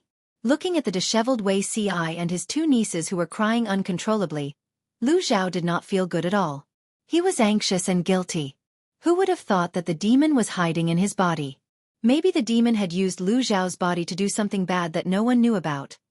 He felt tired at the thought of this possibility. Among the people present, only Lu Shi looked indifferent, as if all the noise around him had nothing to do with him. Okay, it's getting late. Let's go back. Sky Brain was ready to leave, still holding the thing that imprisoned Jiang Pengji's soul in its hand. At that moment, Lu Shi asked it, "Do you really think it's over?" Sky Brain sneered. "Do you think Jiang Pengji can still turn the tables?" Lu Shi sighed. "I think she probably didn't fail miserably, so how can she turn the tables?" Sky Brain's heart skipped a beat and it suddenly asked, "What do you mean?" "I mean, you're too stupid." An unfamiliar mature female voice came into everyone's ears. They couldn't help but look for the source of the voice. A tall, sexy and mature red-haired woman had appeared in everyone's field of vision at some point in time. She had enchanting eyebrows and a deep face. The clothes she wore were very strange, be it the cut or the material. Even so, they could still feel the person's heroic temperament. This was a very good-looking foreign woman. Her already fair skin was set off by her red hair, making her look even more radiant. Lu Zhao's eyes almost popped out. Is she a human or a ghost? Jiang Pengji rolled her eyes in annoyance. Zhao, you're so capable that you can't even recognize your sister. The unfamiliar voice and the familiar tone scared Lu Zhao so much that his body trembled. A terrible thought came to his mind. Wei Xi looked at the somewhat familiar face and called out uncertainly, "Lord?" Jiang Pengji smiled. "Ah, Zixiao and I have a telepathic connection. You can even recognize me like this." She teased everyone and seemed to have forgotten that Sky Brain was still present. "You," Jiang Pengji asked in return, "what about me? Are you surprised that I'm not locked up by you?" Sky Brain looked at her incredulously. How is this possible? Jiang Pengji played with a jade pendant in her hand. To be precise, it was a yin-yang jade pendant. "I never fight a battle unprepared. Since I dare to appear in front of you, it's naturally because I've made thorough preparations." Sky Brain's whole face twisted when it saw the yin-yang jade pendant. Who would have thought that Jiang Pengji's soul would instantly leave her body and hide in the jade pendant, avoiding Sky Brain's detection? So what? Sky Brain sneered and took a step back. "Do you think you can catch me?" Jiang Pengji couldn't help but laugh. "Aren't you talking nonsense? If I'm not sure I can catch you, why would I appear now?" Sky Brain's expression froze for a moment when it heard this. It tried to leave the body but was shocked to find that it couldn't be done at all. Jiang Pengji lamented, "It's really not easy to make you, who's as sly as a fox but as stupid as a pig, take the bait."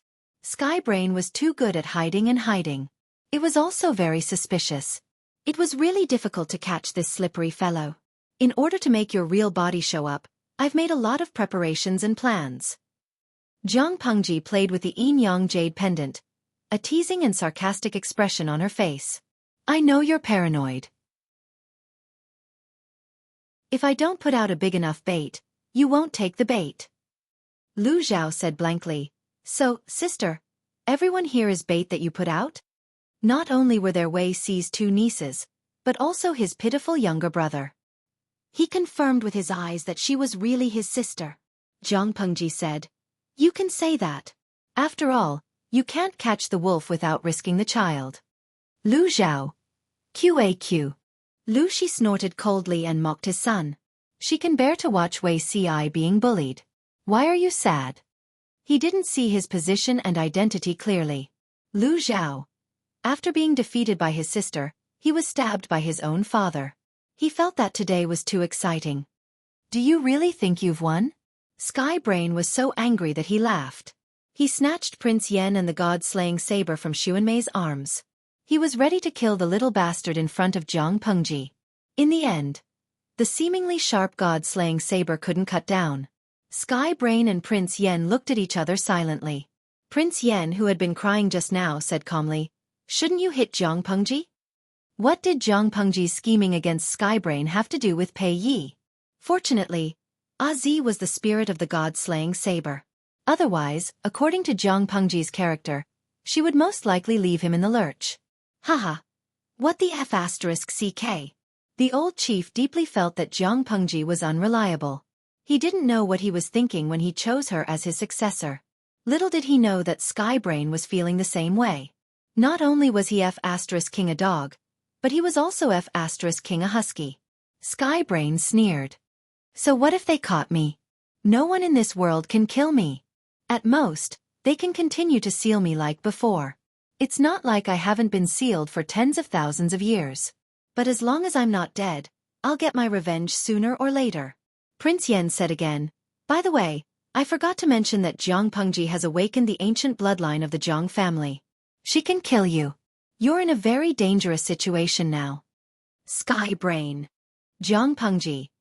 Was he an outside help or a stupid teammate who was here to trick her? Didn't he just stand by and watch her suffer for a while? Jiang Pengji sneered and stretched out her hand. A strange flame rose from her palm like magic. Come, let's play with fire. Genius 1 Second Remember website. Mobile version.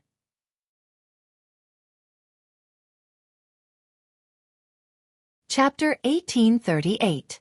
He hoped that it would be useful for other immortals, people with special abilities, immortal cultivators, aliens, and non-human creatures to participate in the construction of a stable and harmonious life in the country. Work QQ Group. 741825442 Book V Group. 870388766 Fan Points. 5000 Guide to Live Streaming by the Empress. Squinting Eyes Face I really can live forever, please wait for a moment. After the content has been updated, please refresh the page to get the latest update.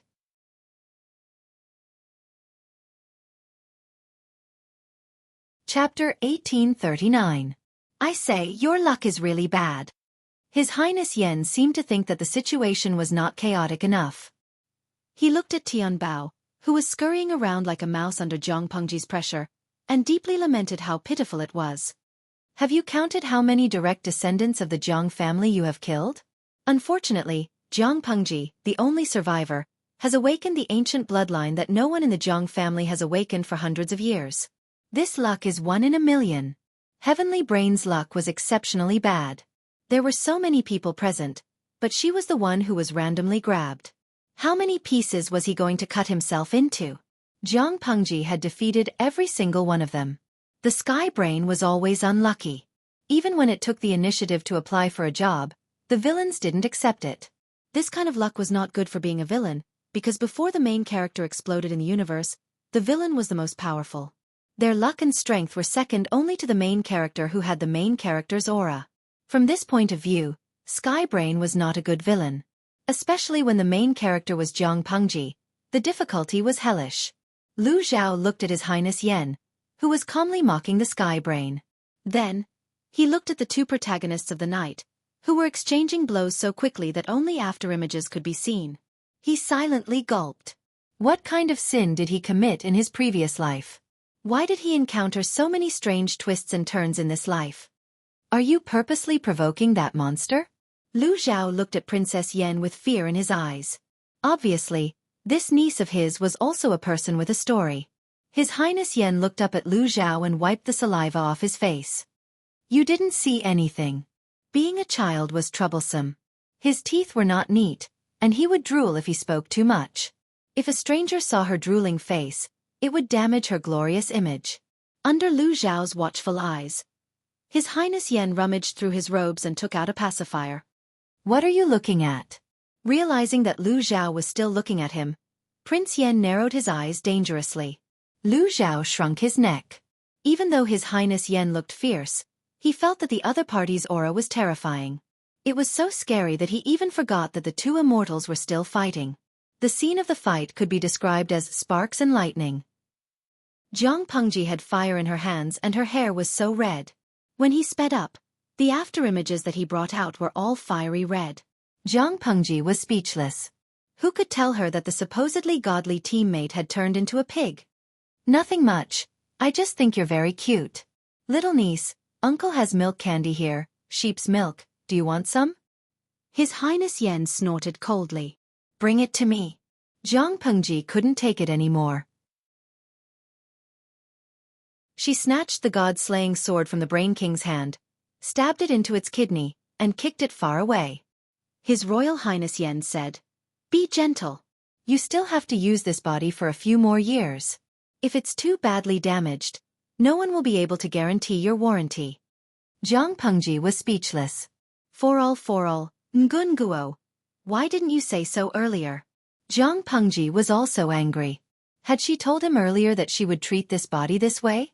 His Highness Yen said, I thought you were omnipotent, omniscient, and omniscient.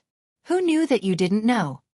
Jiang Pengji angrily put Sky Brain's hands behind its back and pressed the back of its head with her other hand. Don't try to bewitch me. I'll deal with you when I get back. Although Lu Shi's physical fitness was good, it couldn't compare to Jiang Pengji's current spiritual body. If Lu Shi's combat power was only 100th to 1,000th of her peak, then her spiritual body was half of her peak. Whether it was speed, strength, or reflexes, they weren't on the same level.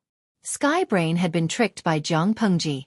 Its spiritual body couldn't escape the shackles of its physical body. Naturally, it was pressed to the ground and rubbed against it brainlessly. She rubbed it from one end of the room to the other until the floor was smooth.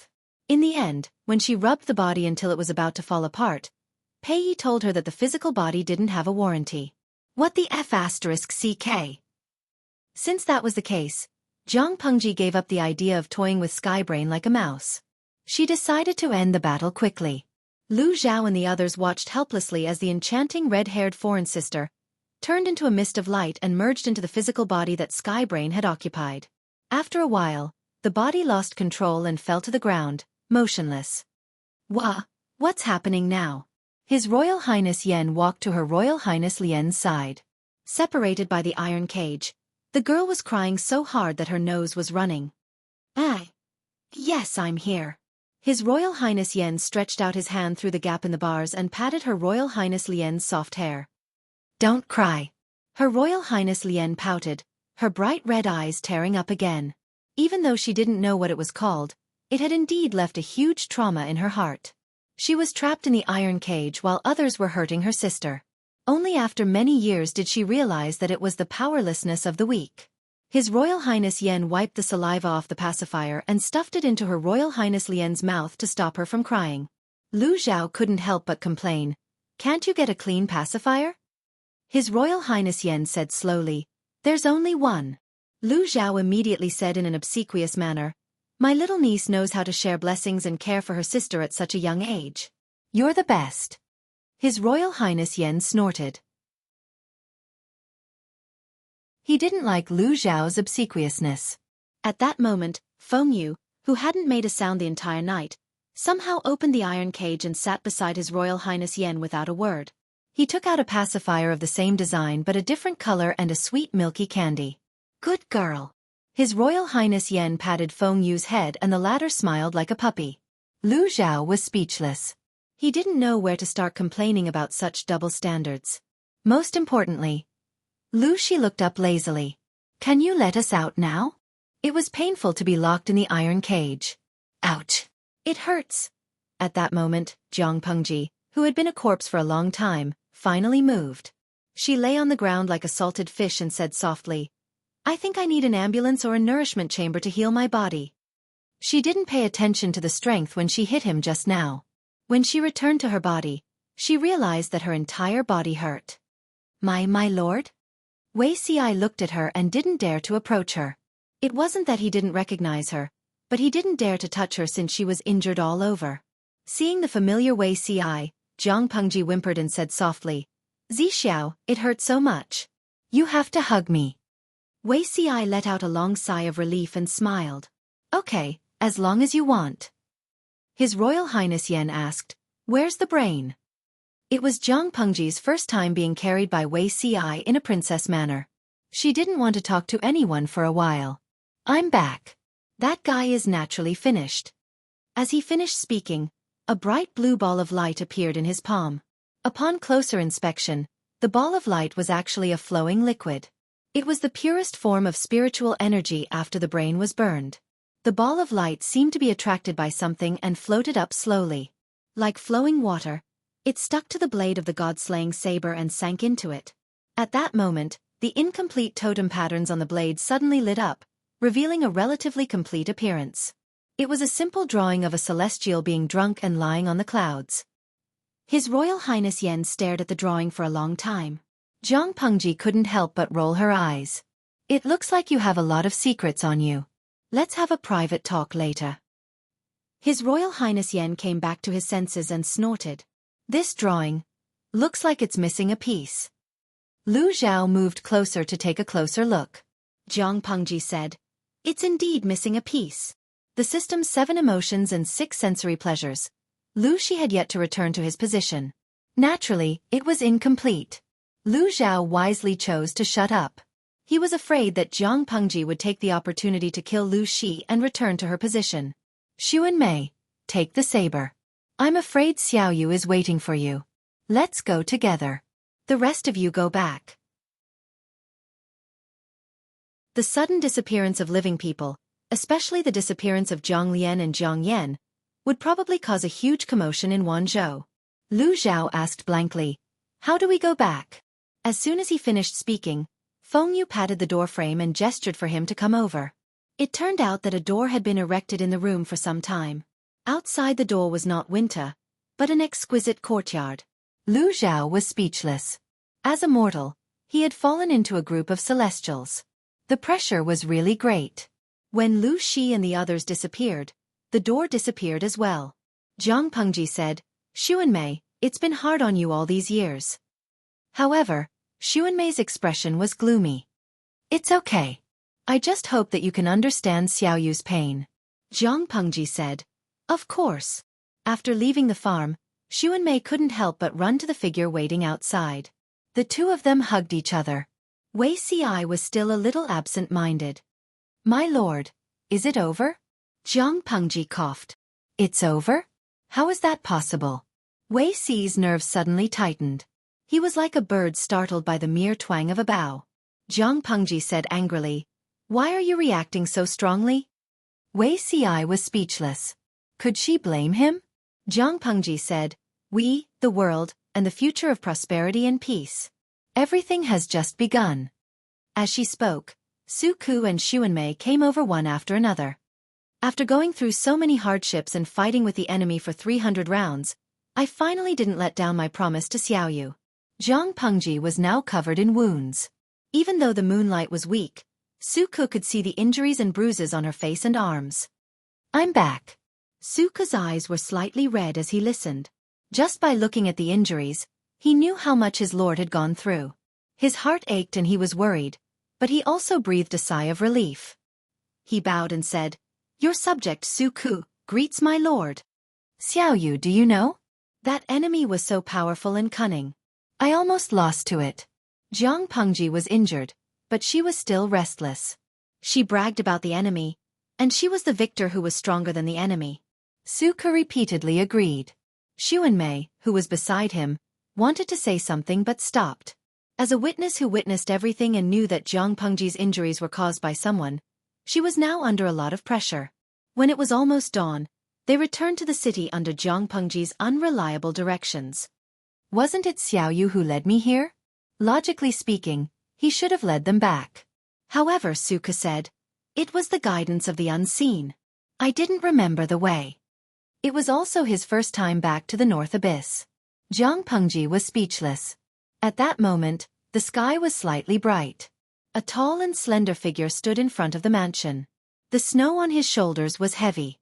It was obvious that he had been standing there for a while. Jiang Pengji recognized him at a glance. "Wanjing." The man turned around upon hearing her voice. At that moment, the morning light broke through the clouds, and the haze in everyone's hearts was swept away. The sky was clear and the clouds were light. Everything was just right.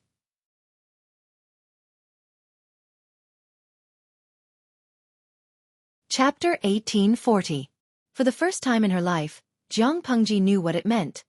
Fighting was fun for a while, but it was a crematorium afterward. For 2 or 3 months she lay like a corpse in bed, and it was not until the cold of winter began to thaw and spring began to blow that she was finally allowed to walk. Her external injuries were still manageable, but the stabs from the god-slaying saber were too ruthless and difficult to heal. Even Jiang Pengji's doctor scolded the perpetrator more than once for being savage. Qiguan Rang often came to visit.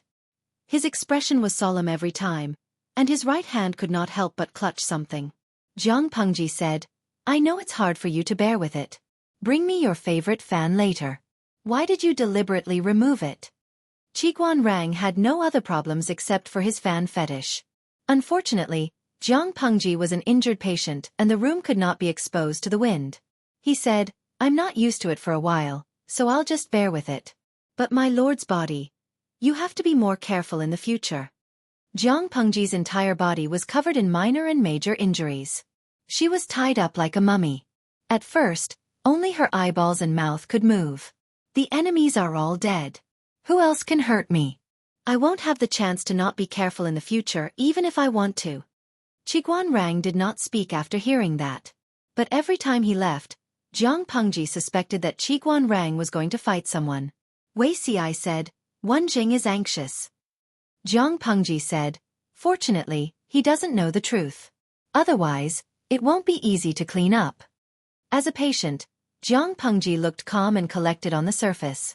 She looked like an otherworldly master, but in fact, her heart was bleeding like a river. If she had known that she would have to bear all the pain by herself, why did she have to be so ruthless that night? A blunder. A blunder. Because of the habit she had developed over the years, Jiang Pengji could wake up very early. She could not move blindly due to her injuries, so she could only lie down all day to pass the time. At this time, she especially missed the live streaming room, watching the group of salted fish talk nonsense. The day passed in a flash. However, actually it was all right. After all, they had said goodbye before leaving. It was considered an explanation to the salted fish. Jiang Pengji looked at the flying snow outside the window and thought about it. Wei Xi was serving her lunch. Seeing Jiang Pengji's nostalgic expression, he could not help but ask. I'm reminiscing about an old friend. We've known each other for 18 years, but I won't be able to see him anymore. I didn't have a proper farewell before I left. Jiang Pengji said, life is like duckweed that comes and goes. If we are fated, we will be together. If we are not fated, we will part. I understand this. It's just, Wei Xi said, but my lord still feels melancholic. Jiang Pengji said, something like that. It's like something you're used to suddenly disappearing, and you feel uncomfortable all over. Wasn't Wen Zheng the same? Every time he comes to see me, he's afraid that the wind from his fan will freeze me, so he deliberately opens his fan outside the door, but he's not used to it. How could a habit of many years be broken after 1 or 2 sessions? According to Wen Zheng, he had developed the habit of using a fan when he was 5 or 6 years old. At first, he used it to repel mosquitoes for his seriously ill mother. Later, he developed a dependence on the fan. He could not calm down or find a way to think without a fan. Jiang Pengji had been with the streaming room for 17 years and 8 months. Including her age in her previous life, the streaming room had accompanied her for 1/3 of her life. It was gone all at once. How could she get used to it? Didn't my lord say that life is like duckweed that comes and goes? If we are fated, we will be together. If we are fated, we will part. If we are not fated, we will part. Fate cannot be forced. When we separate, isn't it for the sake of reuniting in the future? If we are fated, we will meet again. Jiang Pengji suddenly thought of the words that the salted fishes had said before. If you never forget, there will be an echo?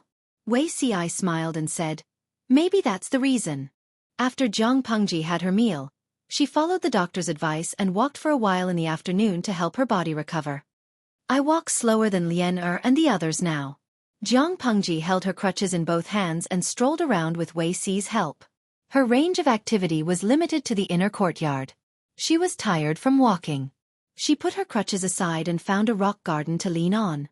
Her forehead was sweating. My lord, it's better to walk slower. Jiang Pengji looked at him. Why? Wei Xi said, if you walk slower, they will grow up faster and catch up. Jiang Pengji was silent when she heard that. Wei Xi suddenly brushed his hand across her temple. There was a strand of white hair that was very thin but very eye-catching. The stronger one was, the more power they held, the more they were afraid of growing old. The emperors who had once unified the country and left behind countless romantic and beautiful names were all like this. It seemed that emperors throughout the ages could not escape this fate. That was why there were various illusions of emperors seeking immortality and longevity. But Wei Ci knew that the person in front of him was not like that. The passing of time was very normal for her. She faced it calmly and even had a different kind of joy. I've grown white hair accidentally. She twirled the strand of hair and looked at Wei Ci. Zixiao has one too. After all, Wei Ci was 6 years older than Zhang Pengji. The latter's hair was gradually turning white. How could he be immune? She tied their white hair into a knot and teased him with a smile. Is this the first step to growing old together? Wei Ci felt that his heart was about to be melted by her words. If one were to ask what was the luckiest thing in his 2 lifetimes, there was no doubt that he knew the person in front of him. While there was no one in the courtyard, Zhang Pengji wanted to kiss Wei Ci. There were benefits to being a patient. For example, Wei Ci would never refuse. Instead, he was quite indulgent. He would accept any teasing as long as it was not too excessive. Just as Zhang Pengji was about to kiss him, a familiar electronic sound rang in his ears. Ding dong. Dear Commander of the 7th Federal Army Corps, Your Excellency Zhang Pengji. Your new system has been maintained since XXX year XX month XX day. It has lasted for 2 months, 33 days, 33 hours and 33 minutes. It is now available again. Please take note and receive it. Zhang Pengji was speechless. What a haunting thing. Let's not talk about the strange way the system reported the update time. What was it that the system had been maintaining for so long? Was there a new function? No, there wasn't. Then why did you maintain it for so long? She thought that the system had completely disappeared. Nannies have holidays. 17 years and 8 months plus 23 days. What's wrong with maintaining it for 2 months without rest? Zhang Pengji was speechless. That's not right. His tone was not quite right. Could it be that the sky's brain hadn't died yet? No, it has. I only received its information. That's why I know all this. The previous sky's brain lived for too long. It stored too much rubbish information. I spent a long time to clean it up. The maintenance time is a little long. Zhang Pengji was silent for 2 seconds. She guessed the identity of this guy. Feng Yu? Or, the son of the old chief, the spiritual body in Zhang Pengji's god-slaying sword? These identities are mine.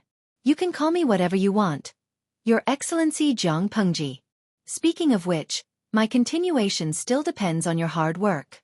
Zhang Pengji sneered. She had expected it when the god-slaying sword absorbed the 2 system slices. The mysterious person probably didn't hand the god-slaying saber to her to help Zhang Pengji kill the sky's brain, because at that time, she had already shown signs of awakening her ancient bloodline. His real intention should be for this person. She was slightly displeased, but she could accept it.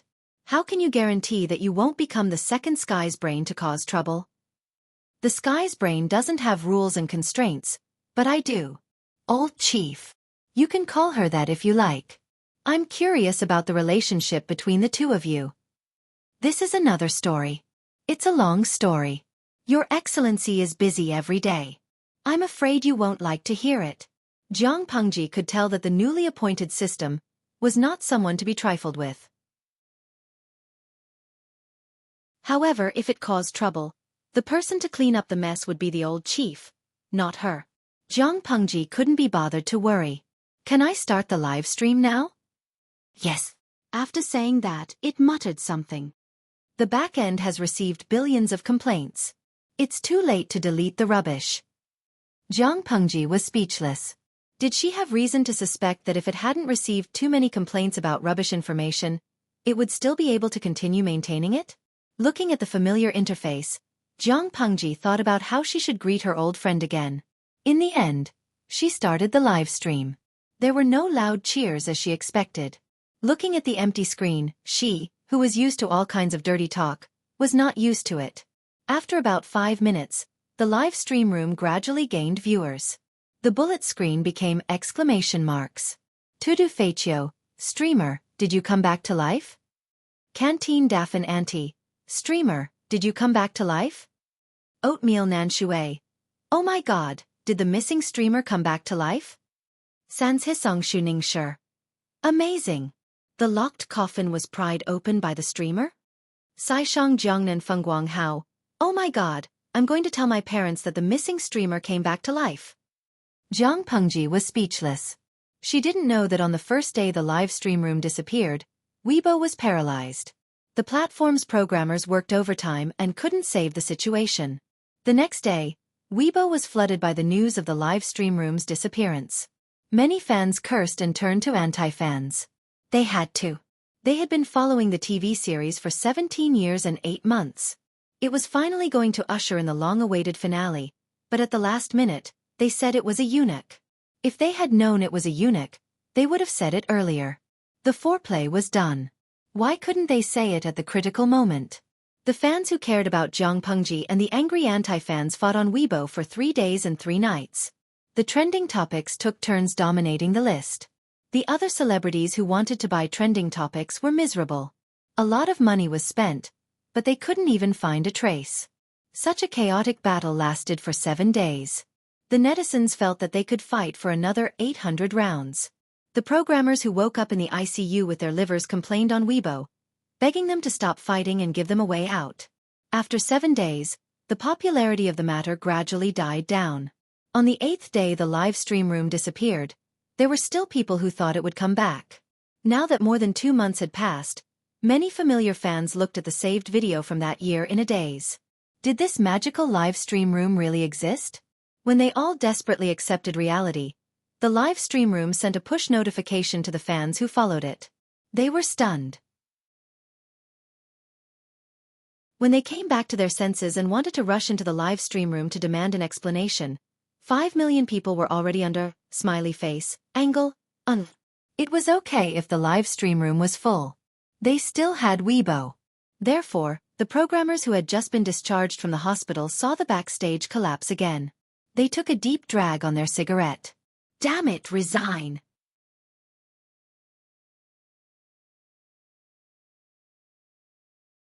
Chapter 1841. I Am Really a Rich Second Generation, by Chiu Yueming Qian Duo wearing cheap basketball pants and holding a stripper. On his 20th birthday, he received a call. Duo, I got you a piece of land. SF Express? Thank you to my parents for solidifying my flesh and blood. Thank you to my parents for shaping my soul. Thank you to my parents for making me a rich second generation. Actually, it wasn't easy being a second generation rich kid. Revolution Goddess. By Grass Bandits Li Qi was thrown into a different world by the goddess of revolution. There were gods and demons everywhere, and there were as many transcendents as dogs. It was hard enough for him to fight for a good future, but the goddess wanted him to start a revolution for the mortals here. There were no witches, only witches. Guns, explosives and steam engines were no match for divine spells, magic, and spiritual power, so they could only use weapons of faith. Growing up under the red flag, Li Qi could only rely on the most advanced thinking to slay gods and slay devils in the world of Fane, fighting against the heavens and earth, planting the red flag all over Fane. The strongest boss in the heavens, by 7 fleas. When Xueqi opened his eyes, he found himself lying in the cleansing room. An old eunuch was holding a knife and pointing it at his crotch. Nanny Dad's Restaurant in a Different World, by Gentle Voice of Rivers and Lakes in Chaos City on the Norland continent, there was a strange restaurant. Here, elves had to share tables with dwarves, orcs were strictly forbidden from making noise, dragons could only sit in the small square in front of the dining hall, and demons even had to bring their own special stools. However, there was a long line in front of the door of such a strange restaurant every day. The elves disregarded their manners and ate skewers, the dragons sat around the hot pot with ladles in their hands, and the demons ate the cute dumplings. You won't be able to find another place like this on the continent. This boss is a genius. Then, he secretly glanced in the direction of the door. Also, don't even think about taking the boss away or eating without paying. Otherwise, you'll die miserably. Pay up for your meal, or I'll beat you to death. A cute little lowly paced back and forth at the door as she spoke in a childish voice. Her gaze landed on the giant dragon at the side, and the 5-meter-tall giant dragon could not help but shiver. Genius 1 second. Remember site address. Mobile version, M.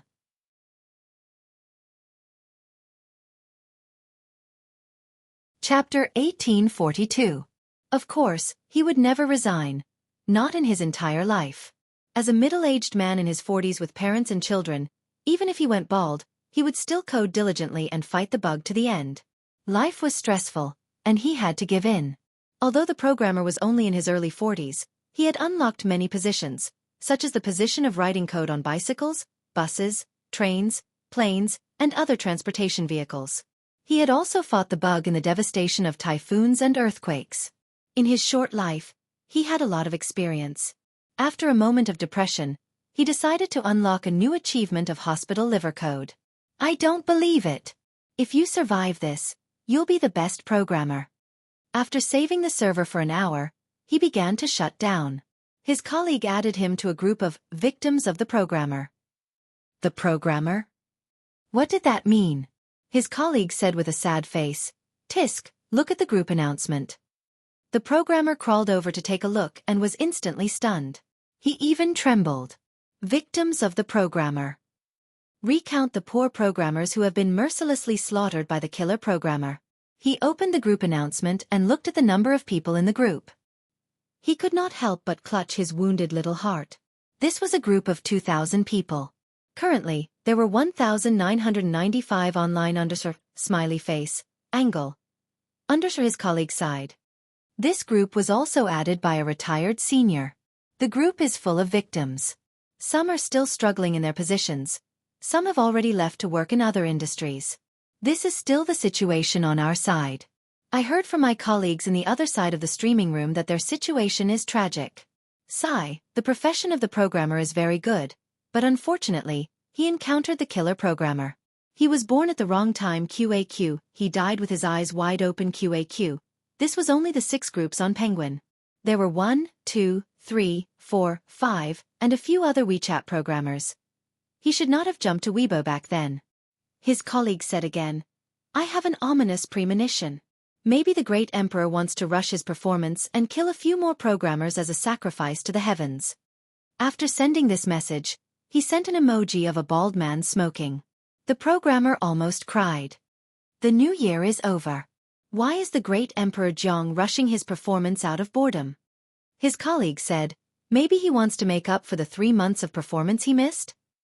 The programmer. Was this a joke? During the period when Jiang Pengji's streaming room disappeared, the frequency of network server crashes and the impact of traffic was more terrifying than the previous year. With such an impressive record, did she still need to make up for it after she returned? Looking at the size and mockery in the group, Coder Monkey wiped his face. I think I can still save. Jiang Pengji didn't have the slightest idea that she had inadvertently caused another programmer to cast a permanent shadow on his career. Right now, she was like a pitiful student being questioned by 5 million teachers, parents. Originally, there were more fans than haters in the live stream room.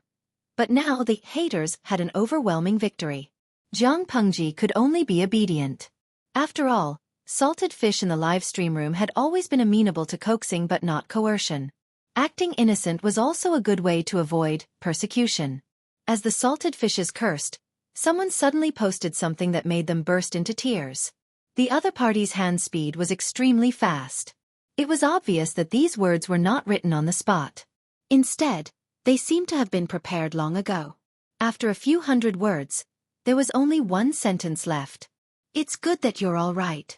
Jiang Pengji couldn't help but reveal her standard bright smile, the kind that showed all her teeth. Yes, I'm all right. Tudu Feichio. I've been worried that something happened to the streamer. That military salute was too scary. Gue Kai Guo Fengxiao. Promise us that you won't do military salutes so often in the future, okay? Jiang Pengji's military salute at that time was the worry and anxiety that they would have to repay in the future. Jiang Pengji said helplessly, at that time, I was worried that I wouldn't be able to come back. Even if I came back, the possibility of the live stream room existing was not high. It's just that I don't know how to explain it to you. Look, I've been recuperating for 3 months, and I still can't walk normally. How pitiful, I almost died. When I was on the brink of death, all I thought about was you guys. It's you guys, the cute and amiable little angels, who gave me the strength to climb over the line between life and death. I love you guys. Really more true than pearls. Even though he knew that Jiang Pengji was talking nonsense, the sentimental salted fish was still fooled and cried loudly. Just as Jiang Pengji said, she was still so weak after recuperating for 3 months. It was obvious how dangerous it was when she was injured. The salted fish were soft-hearted, not to mention that Jiang Pengji was someone they had watched grow up with, Or rather, someone who had grown up with them. At that moment, a salted fish couldn't help but ridicule. Gurengui guren gue after a rain. I bet that the little angels you mentioned definitely don't include creatures like the coder ape. In an instant, the bullet screen became a hot topic, and it even became a trending topic. Shinla Xueqi. Ha ha ha, I'm dying of laughter. You can't get over the coder ape joke, can you? Xueqi. How can it be so easy? After all, the three treasures of the live stream room are the streamer, the salted fish, and the coder ape under smiley face, angle, Jiang Pengji expressed that she didn't know anything. Innocent, pitiful, and weak JPG. Of course, there was no lack of fans who thought that the streamer was invincible. They didn't believe Jiang Pengji's words. The streamer was such a powerful person. How could she be easily beaten to the point of hovering between life and death? When Wei Ci came over and carefully accompanied her on a walk with her walking stick, this wave of salted fish was also sad. They had only been away for 3 months, and their daughter had been violently beaten up. Sad. Relying on the clever manipulation of acting pitiful, Jiang Pengji successfully made the fans who had previously turned from fans to fans and continued to spout nonsense. Jiang Pengji expressed that it was very good. Her daily source of happiness had returned. Although she was seriously injured, Jiang Pengji was in good health and recovered quickly. When the coldness of the North Abyss completely dissipated and the people changed into spring clothes, Jiang Pengji also got rid of her walking stick and returned to her lively state. Based on this state, we'll be back to Dongqing soon. Qiguan Rang's hand that was holding the pen paused. He looked up and said coldly, "Back to what, Dongqing?" Jiang Pengji. Xueqi came in carrying a tall stack of documents that blocked his view. He was panting after putting them down. He was already so old, but he still had to work overtime until he was bald. It was really hard on him. "My lord, you have now unified the 5 countries in the world. The 5 countries are all gone. It's time to choose a good time and a good new name." Dongqing, Nansheng, Beiyuan, Xichang, and Vongzhou had to be called. Those who did not know would think that the world was still in chaos. From the emperor to Shun and Yu, they all had the same surname but different names. There were only a few who unified the world. My lord's virtue is no less than that of the wise emperors of the Ming dynasty. The first important thing for those who established a country in the past dynasties was to establish a name. Establishing a new name meant changing dynasties and completely drawing a clear line with the old era. This was a matter of great historical significance. This matter was very important. Jiang Pengji said, "Do we still have to choose?" "Of course it's Jiang." Xueqi was stunned. "Choose the surname as the name of the country?" "My lord, are you sure you want to be so casual? At the very least, it would give those talented ministers a chance to show off their knowledge." Qiguan Rang also felt that it was inappropriate. His lord could secretly insert Jiang as a backup name, but she should not be so obviously narcissistic. Jiang Pengji asked them in return, "Isn't Jiang good?" Xueqi said, "The surname bestowed by the heavens is naturally good. It also means to be protected by the heavens, but in order to prevent people from criticizing his lord for being narcissistic, the matter of the name of the country still had to be done in secret." Jiang Pengji said, "How were the names of the countries chosen in the past?" Choosing a country's name was a very serious matter. Looking at the various dynasties and generations, one would find that the name of a country had a certain origin. For example, the place of origin of power, the original title of nobility, the place of ancestral home, or being affiliated with a once powerful dynasty to gain popularity. It was not that there were no countries that used their surnames as their names, but it was very rare. Moreover, Jiang Pengji's situation was a little special. If she decided to use Jiang as the name of the country, she would be criticized for not being reserved. Smiley face, angle. Even though his lord had always regarded narcissism as a virtue. "Then we'll decide it secretly." After listening to Xueqi's long speech, Jiang Pengji said, "I'll listen to the opinions of the ministers." Xueqi was speechless.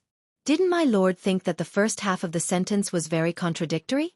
If it was up to the ministers to decide, they would definitely avoid using the country's surname, but my lord wanted to decide it internally. Qiguan Rang said, "We'll discuss it when we get to the capital." Jiang Pengji seemed to have drunk too much and asked in a daze, "What the hell is the capital?"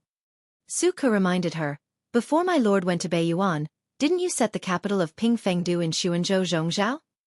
Of course, Pingfengdu had been forced to change its name. Zhang Pengji then remembered this matter. However, why do we have to go there?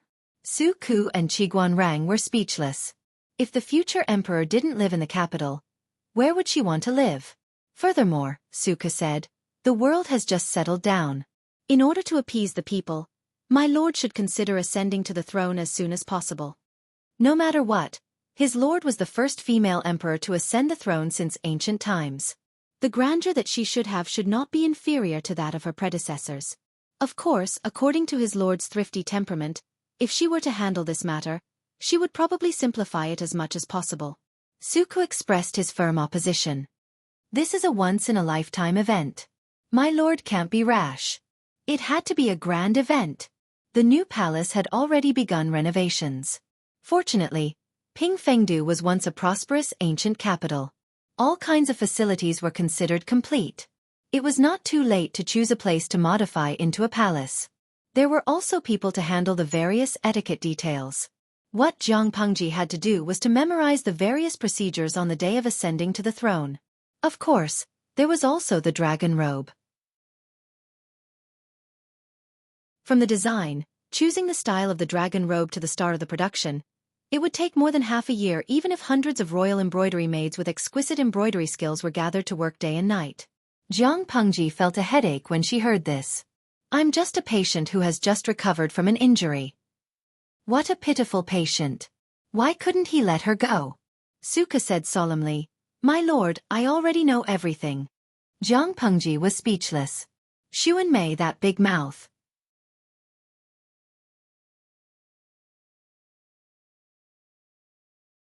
Chapter 1843. Be brave enough to admit your mistakes and never repent. These 8 words were probably referring to Zhang Pengji herself. Just a few days ago, he had promised her nicely, but a few days later, he went back on his word. Every time he looked for her, he would have to run errands for her. Xueqi and the others couldn't help but have a rebellious thought. Their lord's injury wouldn't recover so quickly under a smiley face angle. Seriously, the lord who had recovered her vigor was like a monkey. She jumped up and down and could not be found at all. There were many things that no one could handle except for Zhang Pengji. This was limited to matters related to the ascension to the throne. Zhang Pengji was particularly impatient with these empty rituals. She did not like them. Qiguanrang and the others had no choice but to pass this heavy responsibility to Wei Ci. No matter where Wei Ci was waiting for the lord, he must let her settle the matter so that the day of the ascension to the throne hall would not be delayed. Wei Ci. Zhang Pengji couldn't help but slap the table and laugh maniacally. Wen Zhang and the rest have also learned bad things. They're driving so fast that they can fly. After being together for so many years, Wei Ci could now understand some of the weird things that Zhang Pengji said. He could not help but blush. What do you mean, my lord? Zhang Pengji hooked her arms around his neck and breathed lightly into his ear. She said ambiguously, what if Zixiao is blocking someone in between the sheets? Wei Ci. Nonsense. Wen Zhang and the others were all decent people. How could they be like their lord, who would speak dirty words at the drop of a hat and say such shameful and vulgar things? However, since Zixiao took the initiative to deliver himself to me, I won't stand on ceremony and will kindly accept it. Zhang Pengji's arms slithered into his clothes like a snake. The skin under her palms was warm and firm. She could feel his heartbeat through his skin. Every minute of the night is worth 1,000 gold. Wei Ci raised his hand and grabbed Zhang Pengji's hand, which was randomly lighting the fire. His posture was that of Lu Xiaohui and he did not move. I don't care. My lord has already made her choice. We'll talk about other things after we're done with our business. In any case, it was an important task entrusted by Qiguanrang and the others. Wei Ci could not let Zhang Pengji fool him. Zhang Pengji was speechless. How long had it been since she had eaten meat? Wei Ci had to say something that spoiled the mood at this time. She had to hand it to him. My color is not as good as these drawings? Zhang Pengji twirled the few drawings between her fingers. They were all ideas about the newly made dragon robes for women. If Zhang Pengji was a man, she could make some modifications based on the predecessor's style, but she was a woman. She couldn't follow the old pattern. After all, she was the first female monarch in history. Every detail had to be unique. For this reason, Master Yuan Jing and a few other knowledgeable scholars gathered together to look for documents and materials.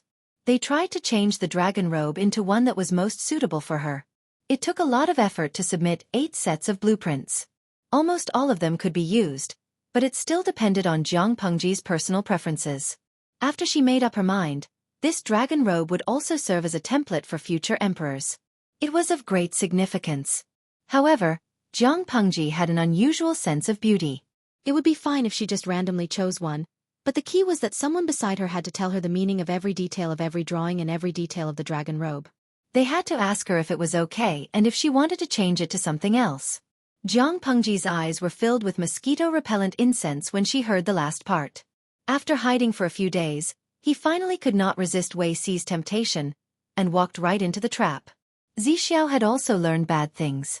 Wei Xi said, "My lord's color is naturally unparalleled in the world, but I thought that my lord's appearance in the dragon robe would make heaven and earth pale in comparison." Jiang Pengji was silent for a moment. She could not help but put her long legs on his shoulders and said with a smile, "I didn't expect that the thick-browed, big-eyed and righteous Zixiao would have such an unknown hobby." "You also like to role-play. You want me to wear the dragon robe and have sex with you?" Wei Xi was speechless. The older people got, the more they knew how to restrain themselves. However, the older his lord got, the more she did not know what the word shame meant. He said it so casually, but he felt that he was too shy. "How can I not agree to Zixiao's request?" The drawing of the dragon robe that was presented was not fancy. It looked simple, but it could not hide its calmness and grandeur. It was also a 12-chapter royal robe and 12-chapter royal robe, but the style was somewhat different from what people knew. It was more inclined towards a woman's figure. Among them, the 12-chapter royal robe was made of copper and the robe was made of silk. It was black on the outside and vermilion on the inside. The front and back of the robe were 1 foot wide and 2 feet and 4 inches long. There were 12 robes at the front and back, and they were pierced with colorful jade beads. The colors were red, white, green, yellow, and black. The content was supported by literature. As for the 12-chapter royal robe, there were 8 robes drawn on the robe. The sun, moon, and dragon were on the shoulders, the stars, mountains, and rivers were on the back, and the fire, insects, and Zhongyi were on the sleeves. The 4 chapters of the robe were Zhao Zhao, Mi, Yi, and Fu. The middle sheet was made of plain muslin, and the color of the robe matched with the robe. In addition to the overall style, there were also jade accessories that dazzled Jiang Pengji. Even the readers would find it difficult to understand. She also didn't know how those great scholars had the time to go through so much trouble for so long, and even came up with several versions. It was said that there were several versions, but in fact, the positions of the patterns on the 12-chapter royal robe were different. She did not know whether it was fate or aesthetics, but the dragon robe that Jiang Pengji chose was the same as in her previous life. Jiang Pengji was speechless. Yes, didn't Wei Xi know what the future dragon robe would look like? Why did he not let him decide? Why did he have to make her go through all this trouble? "Wei Zixiao, you are so evil." Wei Xi said, "The meaning is always different. I hope that this life of yours will be perfect, without any flaws or regrets." Choosing the dragon robe was also a kind of pleasure, wasn't it? Jiang Pengji fiercely bit his collarbone, leaving an ambiguous mark. They were flirting with each other until the next morning. Looking at the byt that Jiang Pengji had thrown into the brazier to burn, one could tell how the battle between the two of them had been last night. Before ascending to the throne, Jiang Pengji had announced to the world that she would name the new country Jiang and change the era name, which was equivalent to declaring herself an emperor. She was an actual emperor, but she had yet to put her seal on it in name.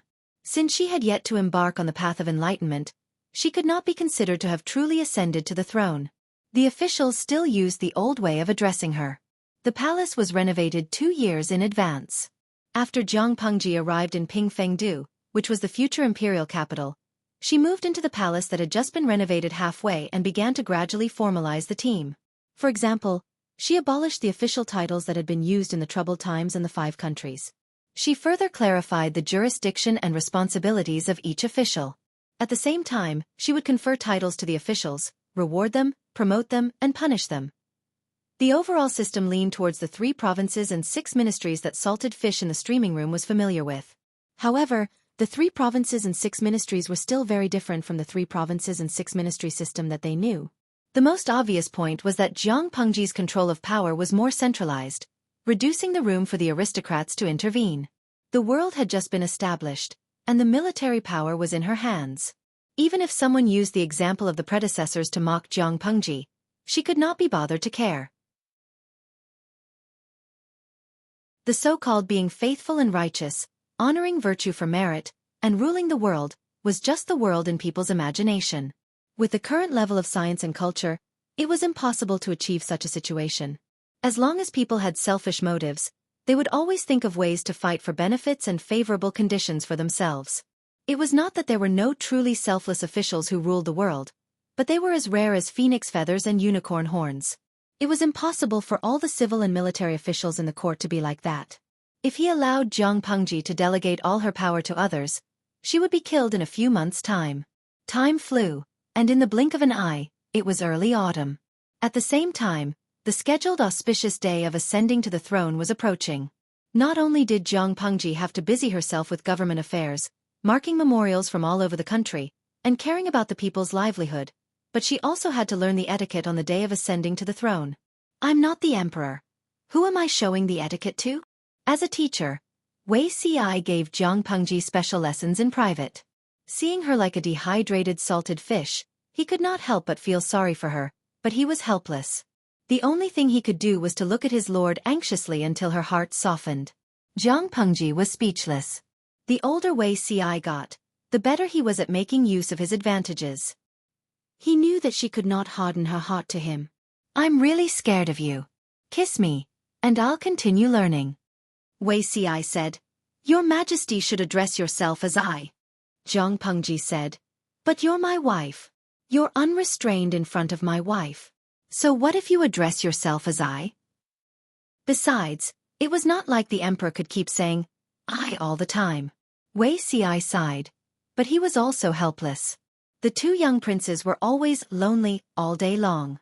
On the contrary, His Majesty was not very interested in addressing himself as I. Jiang Pengji could not help but roll her eyes. Lian learned bad things from Yen She still calls herself lonely at such an old age. If she's lonely, then what am I?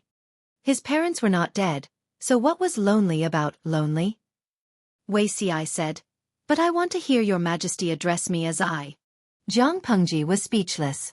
She realized that Xueqi not only had a fetish for role-playing, but he was also a little bit of a masochist. He would only feel comfortable when he was bullied and oppressed. However, what could she do? She had to spoil her own little princess. My greatest regret is that I can't give you a legitimate identity. Jiang Pengji pretended to be serious as she held his hand. This was not only her regret, it was probably also Xueqi's regret in his previous life. However, Xueqi said with relief, It's the fortune of 3 lifetimes to watch the mountains and rivers together with your Majesty. I have no regrets. The identity that he was obsessed with in his previous life was worthless now. He had already seen through it. As long as he could still stand by the person in front of him and accompany her through the seasons, it was the greatest happiness. Whether it was a coincidence or not, on the day that Jiang Pengji ascended to the throne, the streaming room happened to have a new episode of Dreaming of 1,000 Years. Congratulations to the audience Idle Fish reader for drawing the quota for the XXX episode of Dreaming of 1,000 Years. When the new emperor set off, he was in a trance. The scene suddenly changed from his home to a spacious outdoor space. He did not notice that the bullet screen in the streaming room was exploding. To do Feiqiu, oh my god! Jin Wang Raigon, I'm so envious of the real name system. Before he could react, he heard the familiar chime music. It was the chime music that he had recorded in the streaming room. It was said that the streamer would use it on the day of her ascension to the throne. He felt that he did not have the chance to see it in person, but it would be great if he could listen to it. In the end, he stayed among the officials, his gaze following the figure in the red and black imperial robe as she moved slowly. The weather was excellent that day. The sky was clear and the air was refreshing. There was a gentle breeze that filled the robe. The 12 beads collided with each other as she walked, making crisp and melodious sounds. The god-slaying sword hung from her waist. She wore the 12 imperial robes and the 12 beads on her head. She walked up the stairs step by step. The emperor was in a trance, as if he was in a dream. I will watch you rule the world with my eyes while I am still alive. From first acquaintance to the present, this journey had finally come to a successful end. When her figure was against the light, many people had tears in their eyes. They formally bowed to her for the first time. Long live the emperor! Her voice resounded through the sky, as if it wanted to rush up to the clouds and leave an everlasting mark. Please remember the domain name of this book. Come to read the mobile version.